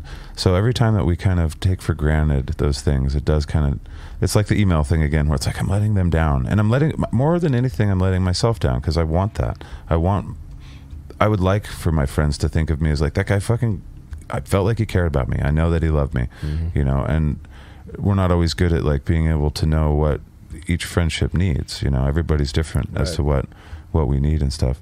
And I think that's where I realized that, like, I know a lot of people. Even more people know me for whatever reason. I have very few really, really close friends that I like genuinely trust. I'm good with that. I think that's normal for most people. Yeah. But there's a lot of people that that you have lots of love to give still. But I have a lot of people that meant something to me in my life, and I still value what they brought. And I think it's just I'm at this stage where it's like I have the time. It's important to reach out and just let people know, and then we'll see where it goes from there. And you kind of talked about it, about writing. Who was it that you wrote? An author that you wrote. Oh, Christopher Hitchens. Yeah, Christopher Hitchens. And I didn't write it. I was sad that I didn't. I thought, you didn't. I thought you did. Yeah. Anyway, you'd said write. Yes, right. To somebody, and so I just kind of took that in my personal life and went, well, that's what I'm going to do. I did that too, man. I reached out to this podcast has been valuable to me because it's made me think about these things. Like before we did that, like who's your, when we were talking about men in our lives, which I would like to do again. I'd like to do more of that, that we really admire. I wrote that dude a letter. It was just like out of nowhere, cool. You know, and I've reached out to a few of my friends in the same way where it's like, I just want you to know there's a very few humans on this earth that have impacted me in the way that you have. And for whatever value you find in that, I find a lot of value in you. And thank you for that kind of thing. And I remember writing it and like crying and shit. And I'm like, he's going to think I'm such a douche. But then I remembered this podcast, us talking about it. It's like, just fucking, it's okay to have the full spectrum of emotions. It's absolutely probably the best thing for you. And, you know, as people, we should be we are supportive of that. I feel like the people of today are really kind of, the morality's shifting towards like kind of, we're biting at each other, but we're also like, there's a group of people that are ideological and they're doing all that shit. The people that aren't ideological are like, fuck, we're in this together, aren't we? We can figure this out. I don't know. Maybe that's pie in the sky hippie shit. It speaks to that point a little bit, that because I've experienced something similar to you, Jeff, where I reached out to somebody, not like a bunch of somebodies, but just somebody, and I just randomly gave them a moment of, you know, brutal sincerity, where I was just like, hey, this is something that I just want to say to you, and it's like not bad, but it's heavy, and it's coming from the basement, you know, and I just dump it in their lap. Right. And you don't have to respond immediately. Their first knee jerk is what you said. Like, are you dying? That's what I thought they were going to. It's like, it kind of speaks to the state of our society a little bit. But like, it's like, oh, you're being sincere with me? Are you terminally ill? Something's terribly wrong. But that's really fucking sad that it takes us to be at that point, to be genuine with people that we care about. Yeah, it does. But the more we do it, the better we get at it, though, too. So maybe if we take...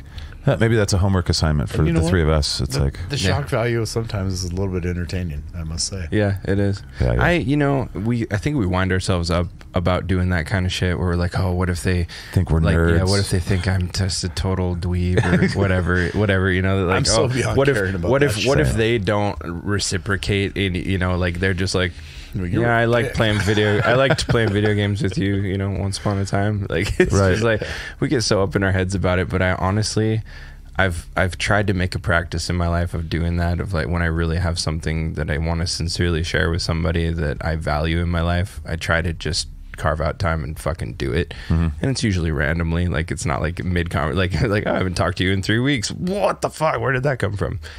I've pretty much never had it go poorly. Like, I've never had somebody be like, dude, fucking quit it. No, but there are no people that are like, I just don't like it when people are nice to me and make me feel good about myself and appreciate things that I did for them. There's never... Gee, I would hate to know that I actually positively impacted somebody's life. Yeah, Right. Yeah, it's crazy. Yeah. All right. Well, now that we've moved down that pathway, I'm feeling particularly emotional. How about you boys? I love both of you guys very much. I'm very thankful to do this. And this has been... I can't speak for him, but I love you too. I love you too. You guys are all right, I guess. Shaiden's always the contrarian amongst the contrarians. What the fuck, bro? All right. Why don't we move to the reasonablest party? This one's going to be short, I think.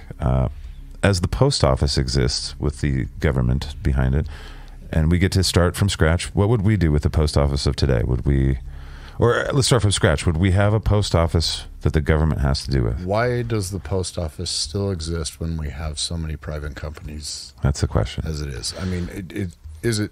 I'm asking. Why There are, does it I mean, exist? I think What's the for a lot benefit? of years, I think it was basically about rural areas and getting them their mail. Is it cheaper? I don't think the government knows how to make things cheaper. I really think they work contrary to supply and demand. So they force cheap because they're not trying to make a profit. And maybe that's necessary for shipping, but I don't think so, because the other companies that compete with this price fixing, supply and demand price fixing thing that is the government, they do fine. And a lot of people choose, UPS or DHS or whatever. Don't pick Federal Express. I don't know why you would do that. But over the mail, because it's DHL. better. Is it DHL? Yeah, What did I say? DHS? DHS is Department of Homeland Oh Security. yeah, fucking. Well, I'm not for that either. DHL, yeah. Obviously, I don't use them very much. But no, just the idea that should it exist? I mean, could the private market at this point get mail to? And it's again about rural areas. Wasn't there a bailout of the U.S. Post Office? Yeah, they've spent a lot of money to. They're really, the government isn't run like a business, which is probably fair. To really give an opinion that has any backing, but it seems to me, at least, that in this day and age, the free market should be able to handle the transportation of letters and such. We're doing it and already. Maybe Yeah. even reduce the amount of junk mail that you get. It's possible. I think it's a problem that will remedy itself, even not in our hypothetical society that we're trying to build a framework for. I think it's already The solutions are in the market already. Yeah, it's already like the nobody likes working at the postal office, Right. the post office, as far as I know. Yeah, I mean, And- even today, like going postal is a thing. So exactly. maybe that's So, and I think that when I'm wanting to send something to somebody, USPS is the last thing that I think of personally, and it's not because I harbor some deep-seated hatred for the government postal service. Right. It's just that I find that FedEx does a better job. There you go. There you go. So Even if I they're need to throwing ship your- something, I'm going to go to FedEx and talk to Julie and be like, "Hi, Julie, I know I ship this thing," and she's going to be like, "Great, you know the drill. Here's your see ya."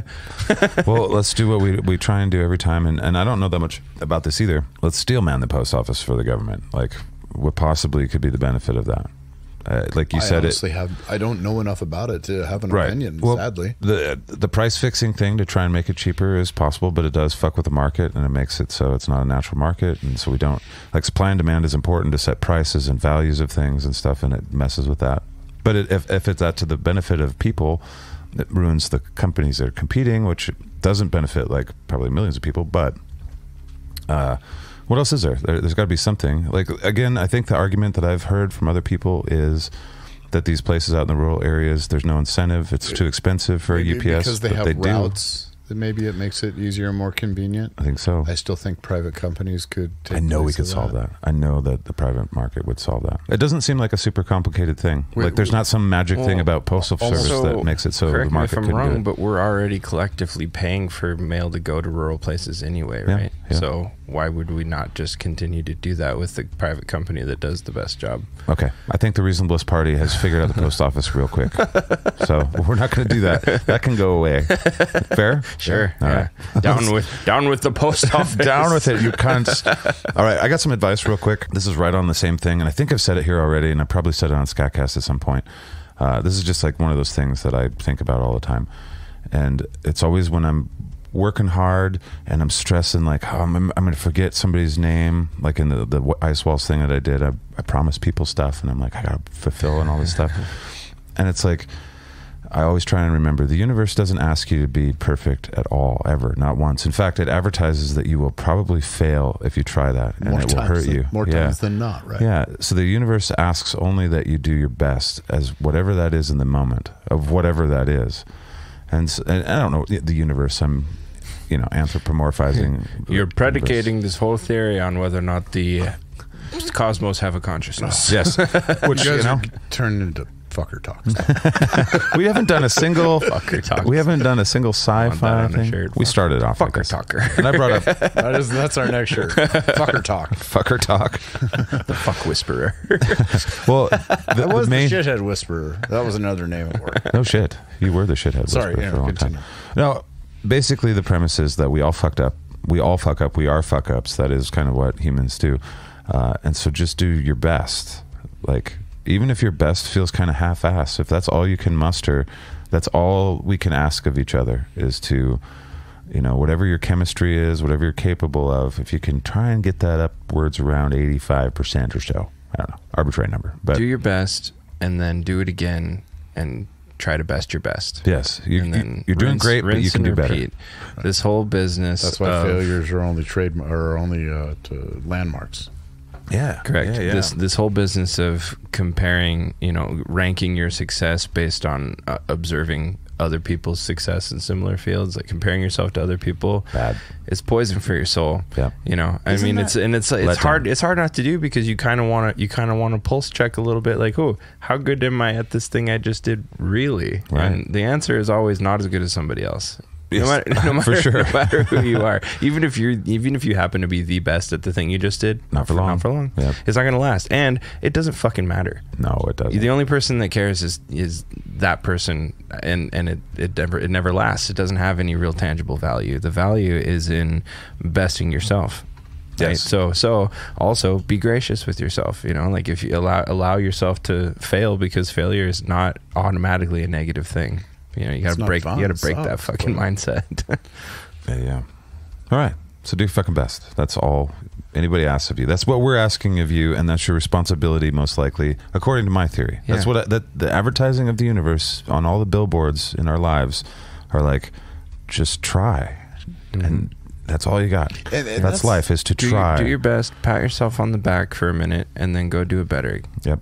That's Yeah. really kind of my gauge on people. And maybe why it's so confusing, why I can like such a different array of people from different classes. It's like, I don't care where you're at and where you're coming from. I just want to know that you're trying to get, if I see that you are trying to genuinely better your life, I'm going to support you. And I'm going to help you in any way that I can. There's a lot of respect for people that are if you trying. say you're yeah. trying and you're not doing shit, I'm going to fucking call you on it. But if you are genuinely trying, that's all I can ask. And I understand that you might fail. That's okay. If you Yeah. need someone to help you pick you up, I'll be there for you. But you got to get up and try again. I That might- fucking love knowing that every single person on the planet is a fallible piece of shit. Right. I love that because that allows me to interact with anybody, no matter what. They could be a millionaire, they could be a celebrity. I can interact with everybody, and I automatically am like, yeah, you probably shit your pants once too. Yeah, you know exactly. what I mean? Like, Yeah. and that's fine. Like You're scared of this interaction as well. Yeah, Yeah. like it takes them off of this weird pedestal that they've been placed on for reason A, B, or C, and I'm like, yeah, you fuck up too. You're just a dude. You're just a person. You know. Just have a better game. Even if you're a girl, of you're just a showing. dude to me, man. I think we all have that. When did lady we- balls. You know, in metaphorically speaking. Indeed. I think we all have that. All three of us have that as far as dealing with people. But when did that happen? Is that when we? I don't know. I don't compare myself to other people as far as like when you're a kid. You know, you'd see an actor. Everybody likes that actor. You're like, well, fuck, I want to look like that guy because everybody thinks he's hot, kind of thing. And you tend to compare yourself to mostly popular people, I would say, or people that you know, and well, I like that about them, and so then a lot of people get really negative on themselves. But at some point in life, I think you just stop doing that and just accept who you are and you work with what you've got. Does that then help change your mindset as far as letting things go? Yeah. I think so. Kinda getting I'm lost. just agreeing. I think the answer is yes. I see Absolutely. where you're going, and yeah, it would be a simple yes from me. You reminded me though when you were saying that. I was standing in Safeway in the check stand line, not the self checkout, by the way, and it was taking for fucking ever because the kid was new, so he was very slow. But I was like, oh, that's fine. So I stood there and waited, and I didn't strike up a conversation with anybody this time. But this kid comes walking in, and it was just like I happened to make eye contact with him, and I have a weird psychological need to not be the first person to look away when I make eye contact with somebody. I don't know why I'm that way. I'm just it's gotten me into trouble more times. Yeah, people. If you stare into people's eyes for long enough, they're like, they'll want to punch what, you. dude? Exactly. Like, well, I just didn't want to be the first one to look away. I can't explain it further than that. But it happened with this guy, and he kind of gave me like the bro nod, the smile bro nod, you know. Right. So I just kind of gave him one back, and then I let it go, and he started walking past me, and then he turns around, and he goes, "Hey, anybody ever tell you look like Triple H?" I was like, "No, because I don't, but thanks." And he was like, gives me knuckles and keeps walking. And I was like, Dude, so, what the fuck? Of all the comparisons, Triple H. The wrestler. Yeah, right? WWE, dude. I totally had an inside my head moment. I could see a little bit of that there, maybe. Similar to that. I had an inside my head moment. Polly and I were out for our morning walk, and we're walking on one side of the street. There's another couple coming up at us. And it's funny, you just thin slice people and you don't even realize it. But I'm watching this couple, they're a ways away. So you're kind of like, okay, well, it's too early to wave now, but I got to remember to wave at some point. Like, I'm looking at this guy, I'm like, okay, I got a beard, he's got a beard. He's kind of in shape, I'm kind of in shape. Oh, look at that. The girls, you know, and you're picking up all these similarities and things you don't even realize. And then you're getting closer, you're like, okay, I don't want him to miss my wave. And like, is he? I know that he's acknowledged. We've looked at each other, but we kind of looked. Because we've all had that it's just moment not where you time. wave and they don't see it, and you're like, "Fuck!" It's this time. It's this timing and there's thing. just like this perfect timing where we both just eye contact, kind of just give the nod and the point, and then just move on about shit. Like, that was a stressful 15 seconds. Why does that feel like a fighter plane lining up with the refueling plane? Like, it's like, oh, we got to do it just right, or it's all. That other guy was probably I just- like, "Fucking nailed it." And that's kind of, well, that's what I think that is exactly what I said to Polly. And then I started laughing because she had no idea what just went into my head. So I had to explain this whole thing.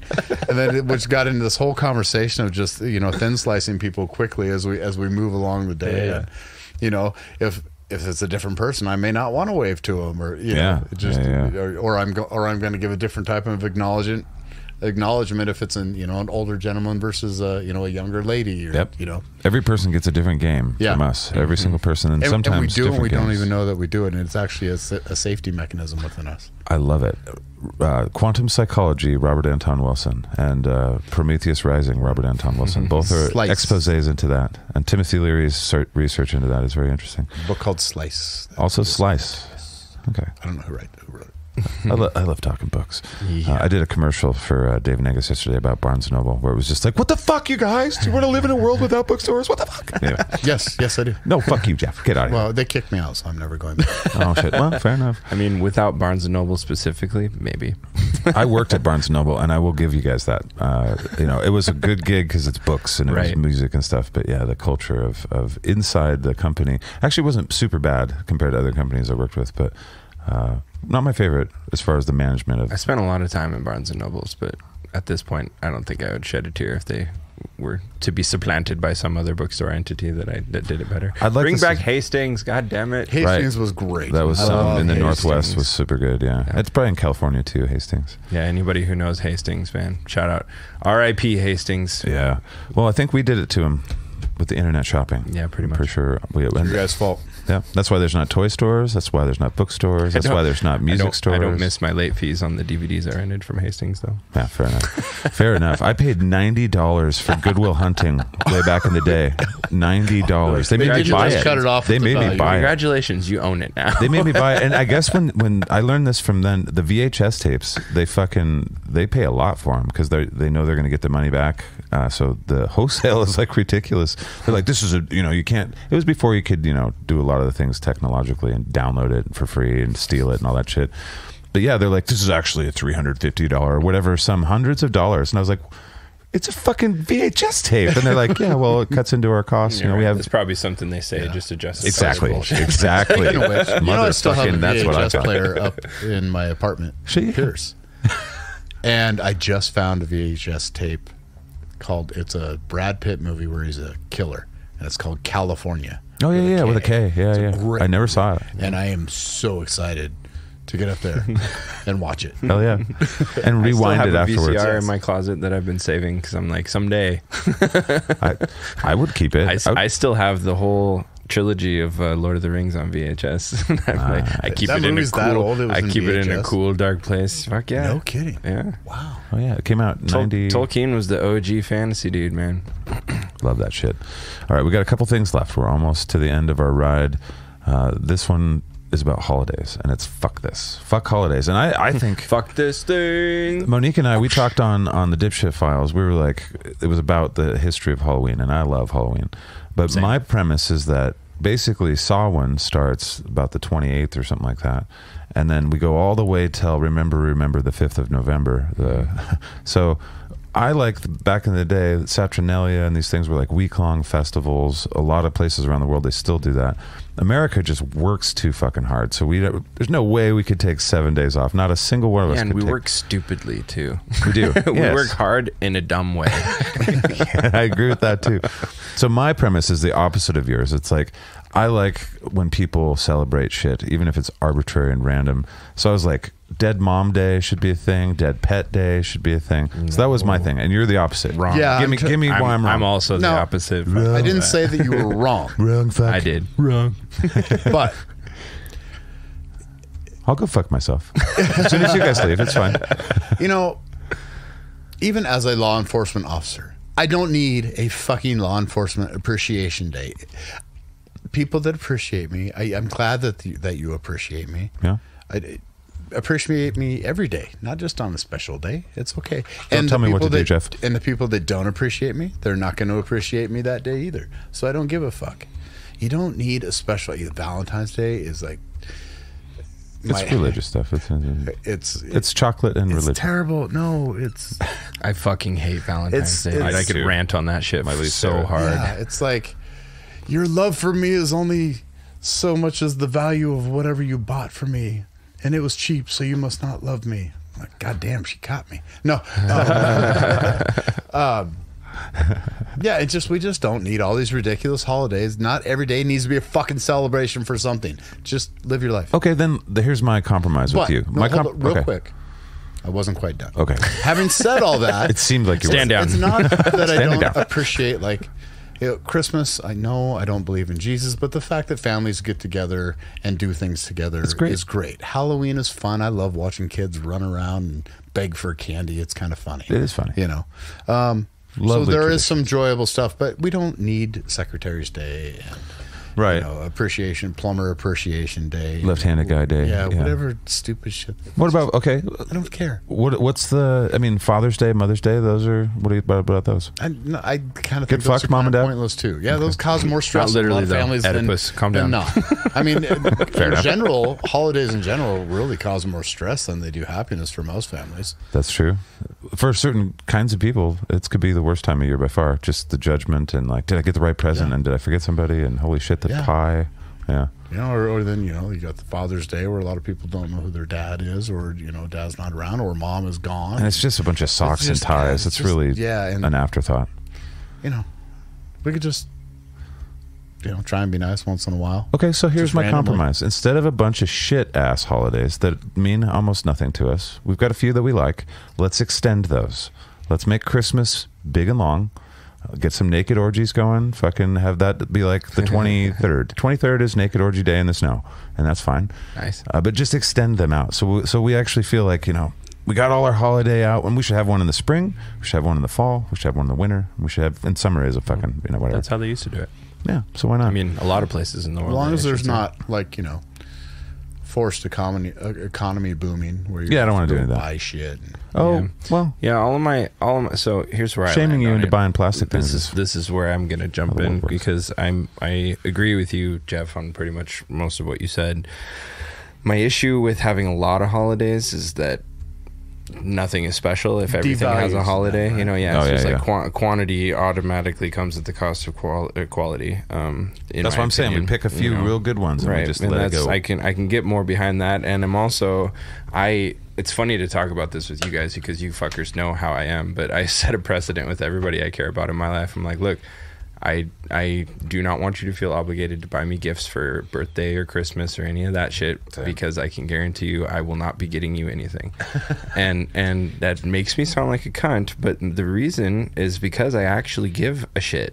I really enjoy giving people gifts, especially if it's something I get to make for them, but I refuse to do it if it seems like I did it out of a sense of obligation. And that's what holidays create, where it's like, yo, it's my birthday, you know, and I give you something on your birthday and you're like, thanks, I expected you to get me something on my birthday. It makes it seem superfluous and arbitrary, and that pisses me off. Right. Yeah, if there's like a window of 2 weeks either way that I can't give you something very specifically by your theory, because it could be misconstrued as a birthday gift. Yeah. And I'm giving this to you because I like you, not because you were born. Exactly. Yeah. So holidays are actually robbing people of times where I might be giving them gifts.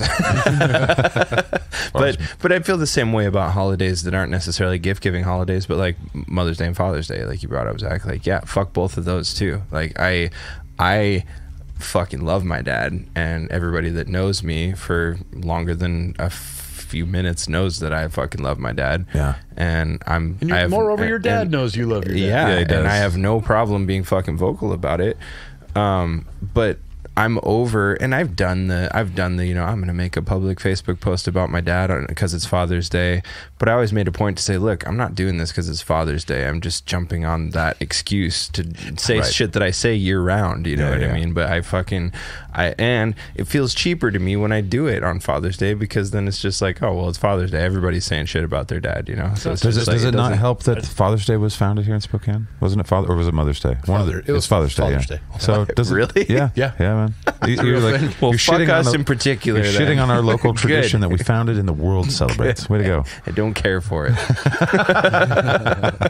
I also feel that way. I wasn't asked. They didn't consult me. I will say. I will say. 4 times the celebration, but I just don't like the way that we necessarily do it. Yeah. I do. Like, I haven't celebrated Christmas for a long time. I honestly don't remember the last time I celebrated Christmas. Is probably when I was in high school or maybe college.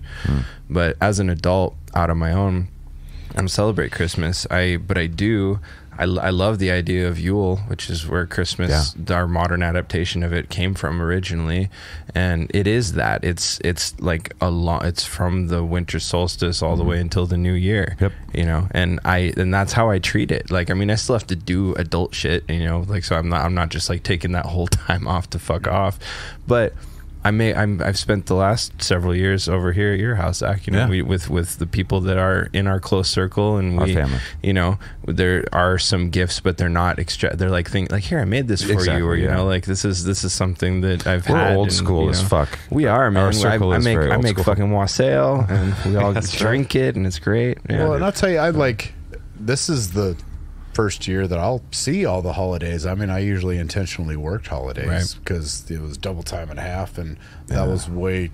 I had more fun, you know, taking the daughter away for throwing, you know, potato salad at grandma, you know, than I did spending time with my own family. I guess I don't know. I guess I was probably just an asshole. Do you ever get called on any wild Black Friday shit?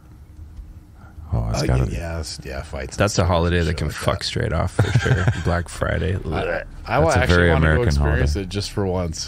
Now that I'm not. Go camp out at 4 in the morning. You know what? We should do that as a group. It's not as wild as it used to be, man. Like, I talked to some of my friends last year, and it's like, stores are doing Black Friday deals the day before and the day after. Like, there's no point to really going and waiting in line anymore. Like, it's just become way more tame than it used to be. It was so dangerous. They probably had to figure out how to mitigate this shit. We can't handle this liability. Walmart's like, this is basically the yearly budget for lawsuits is this week.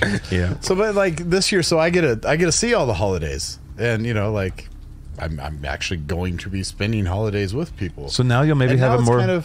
Maybe it won't be fuck holidays. So the bigger holidays in general, I appreciate, and you know, I'm excited to see kids open presents for Christmas. But do you like Easter? The story? No, not particularly. No, okay, not a big fan. It's got chocolate. I like Christmas. Christmas is about the only one that I understand because it's a reason to get together. Hopefully, it goes. Okay, real quick, is that your favorite holiday? Is Christmas?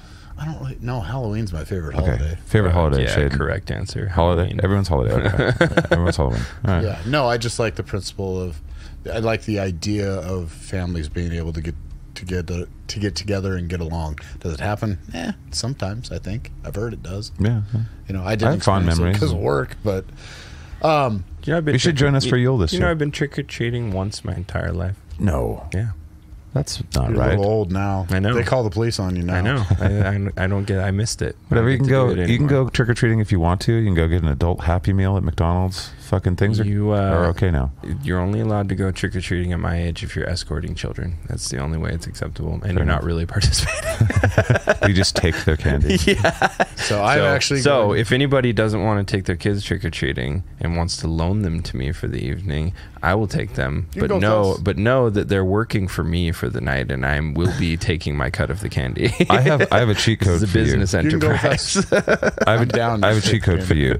You put on whatever costume you want. Go buy a bunch of candy, and then just eat that candy in a costume if you want.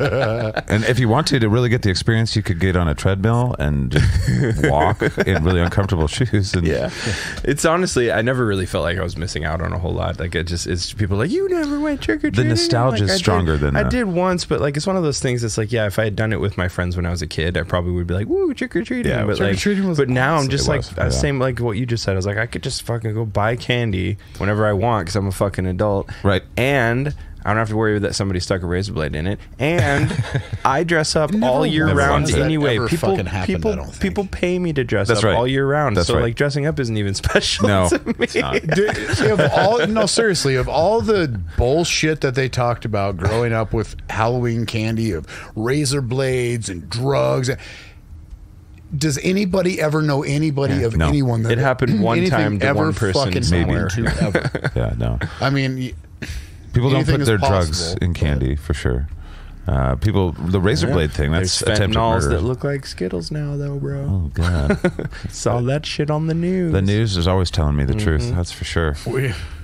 we used to go with pillowcases. We would. Oh dude, right? It was the Pillowcases of adventure, I think. It was the candy, it was the I don't know why chocolatey I was booty. a fat kid. I can't understand. There was a one day we gave candy. ourselves So I remember diabetes. I was very, very young. It was one of my earlier memories. But the one time I did go trick or treating when I was a kid, I remember specifically this candy that I got. I've never seen it ever again. And the more I think about it as an adult, I might have drank a glow stick. But Whoa. It didn't taste good, huh? it tasted great. Oh, it did? Yes. Oh. Because it looked like a little miniature glow stick, same color, and you pop the top off of it. okay, and that's it's the like thing. a little That's the thing. liquid thing, and it was like No, they're almost wax, candy. dude. They're like wax things, right? Yeah, yeah. you can get them. Yeah, they have them. I I've remember. never I fucking remember seen getting one one as an for adult. Christmas from one of my grandmothers. We gotta buy him some. It was wax. please. It was these little wax tools, and I thought it was tools. And I grabbed the pliers first thing and went to open the pliers, and that shit poured all over my brand new jammies that I had on Aw. for Christmas. And I got. You got in trouble. But no, I didn't get in trouble. I got pissed at Grandma. Oh. Damn it, Grandma! Where's the disclaimer Well, about then I the learned that juicy I'm like, oh, fucking wax sweet, I tools? can actually eat tools. So then I just shove them in my mouth and shoot up wax, and And that's shoot why- them into a big ball. And That's why he eats Dude, hammers today. You're fucking right. It was wax. I remember I have this weird fascination with texture, and like wax is like like I would fucking eat candles if it wouldn't kill me, dude. I fucking love You the can way still buy that shit at wax dollar feels store. on my teeth. They are the dollar store. yeah. Really? Yes. Okay. I've got $5 stores just down the street. Go check them out. I need dude. to experience this as an adult because it'll probably be disappointing. It will It'll be. ruin my memory. No, they're not. but- They're still awesome. They taste They're like great, popsicles. So I mean, I like popsicles. But I was super into them. It was my favorite thing that I got, that whole trick-or-treating thing. I was Did- like, all these glow stick things are mine. I like the wax lips too. Remember those? Oh, the Or little fangs. Yeah. you'd eat those, and they tasted not nearly as good. I Same didn't. shit. I didn't because I don't like the smell of my own spit. Never have. Fair. Do you know what I'm talking about? Yeah, yeah. Does your spit have a smell? Can Yeah. you compare it to something? Yeah. Well, I'm singing to a microphone. What does all your the time. spit smell like? Does it remind you of A something? rhinoceros's asshole. Have you When was the smelled last one time of you smelled a those? rhinoceros? I used to work at a asshole? zoo, and I specialize on rhinoceros assholes. And I spent a lot of time with my nose pretty close. And it's similar.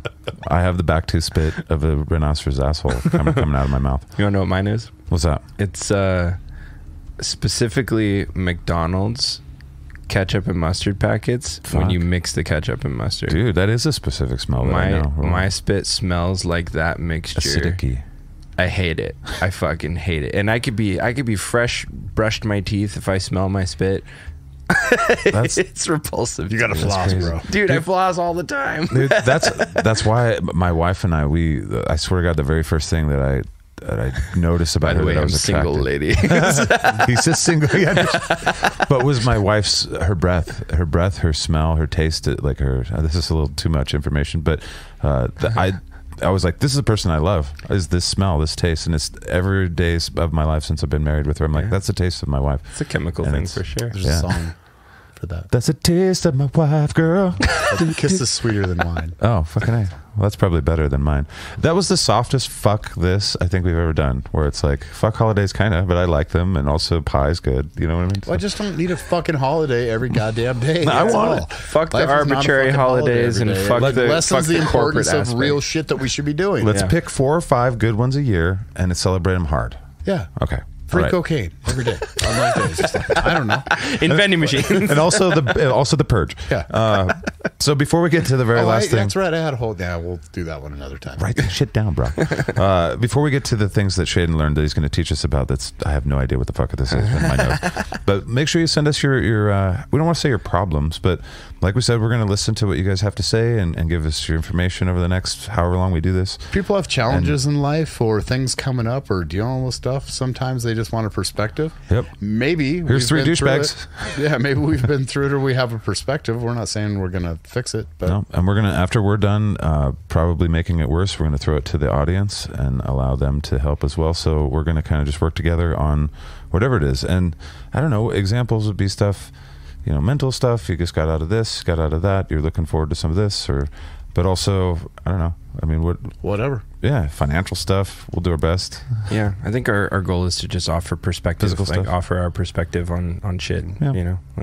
And I'm looking forward to it. I mean, honestly, I am get too. into the whole thing on euthanasia. I mean, whatever. Basically, that's the foundation of it is like that. All right, this is things I learned, and this is Shaiden. And to remind Shaiden what it's about, it's the China Moon Helium. And we'll see where the hell this goes. That's the best prompt. I told Zach when we were planning the episode, I was like, just say China Moon Helium. And I'm not going to tell you because I want you guys to react to this in real time. But Sounds like an album name or something, or a band name. So I learned this week some things, and I believe that as a result of what I've learned, there's going to be a war on the moon one of these days. Ooh. Maybe not far away. Okay. I think we're going to have That a is war absolutely not what I would have guessed. on the moon. And this is why. Okay. So China sent their Chang. I know I'm really not making a joke here. Right. It's Chang something, but it's their lunar probe. The 5th one that they've sent, and this is the first one that has brought shit back from the moon with it. 2 cool things about that. One, they discovered a new mineral that hasn't been previously discovered. It's fucking tiny and it's completely clear like diamonds. Adamantium? No, they're calling it Changiite, something like that. It It's just named really after rolls off the tongue, doesn't it? It's Yeah. named after a goddess in Chinese mythology, Chang'e. She's the goddess of the moon, so that's hence Cool. the, yeah. Makes But sense. anyway, so that's cool, but that's not the reason I think there's going to be a war. The other thing that they brought back is helium-3. You guys know anything about helium-3? I don't. Because I didn't either. Helium-3 is a stable isotope of helium. We've known about it since the 1930s. Okay. But it's 3 bonded it's found helium. it's found in really, really minuscule quantities on Earth because of the way the ozone layer protects us from radiation from the sun, because it Okay. requires radiation in order to be created. And the moon not having any atmosphere or very little atmosphere. Is subject to all of that, and it has this Chinese probe has discovered that there are significant deposits of helium-3 that can be mined on the moon. Oh Christ! And it makes Twinkies, doesn't it? Fuck, we're all gonna have to kill for it. It is a ridiculous source of energy. Oh really? Like you can use it for to create nuclear power. Really? I was just gonna say fusion. But it's Fission. quite a bit more. I wish I had the numbers in front of me, but you can go look it up. But it's quite a bit more energy than is produced from the nuclear fission that we currently employ. Yeah. And it takes a much smaller amount to do it. And the kicker is it generates no waste. there's no dangerous radiation, like it wouldn't create nuclear waste. So they are going to that moon. Future generations will not have a moon. Is what you're saying? Because they're going to mine the strip mine shit that out of that fucker. fucking Yeah. thing. That could fuck some things up. Yeah. Well, Right. the tides are weird again. Well, Right. we should have kept the moon. Well, that's what I'm saying. Like 50-foot waves.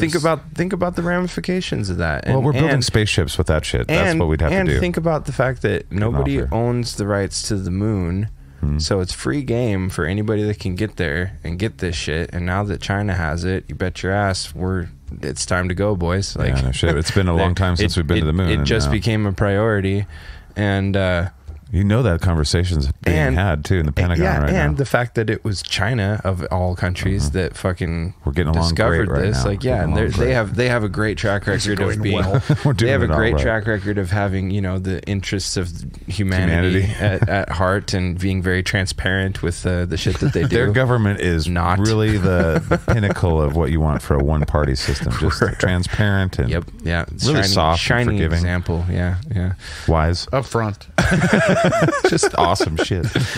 Well, thanks for bringing us a doomsday. Like that's World War III. I feel So good. I kind of fucking hate that because I think that's just fucking awesome. I'm like, how cool is that? The nerd idea side of my of- brain, but then what it's gonna cause, because humans are fucking dumb monkeys at the end Yes. of the day. Dude. What Zach? I can see your face just lit up. That's why Donald Trump put in Space Force. Right. That's why the Space Force was for dude. fucking moon war with It China wouldn't- over It helium-3. wouldn't fucking surprise me. Dude, that's Some remember that that's shit. some 4D shit right there. You heard it. You heard it here on Jar. Fuck. Ladies and gentlemen. All right.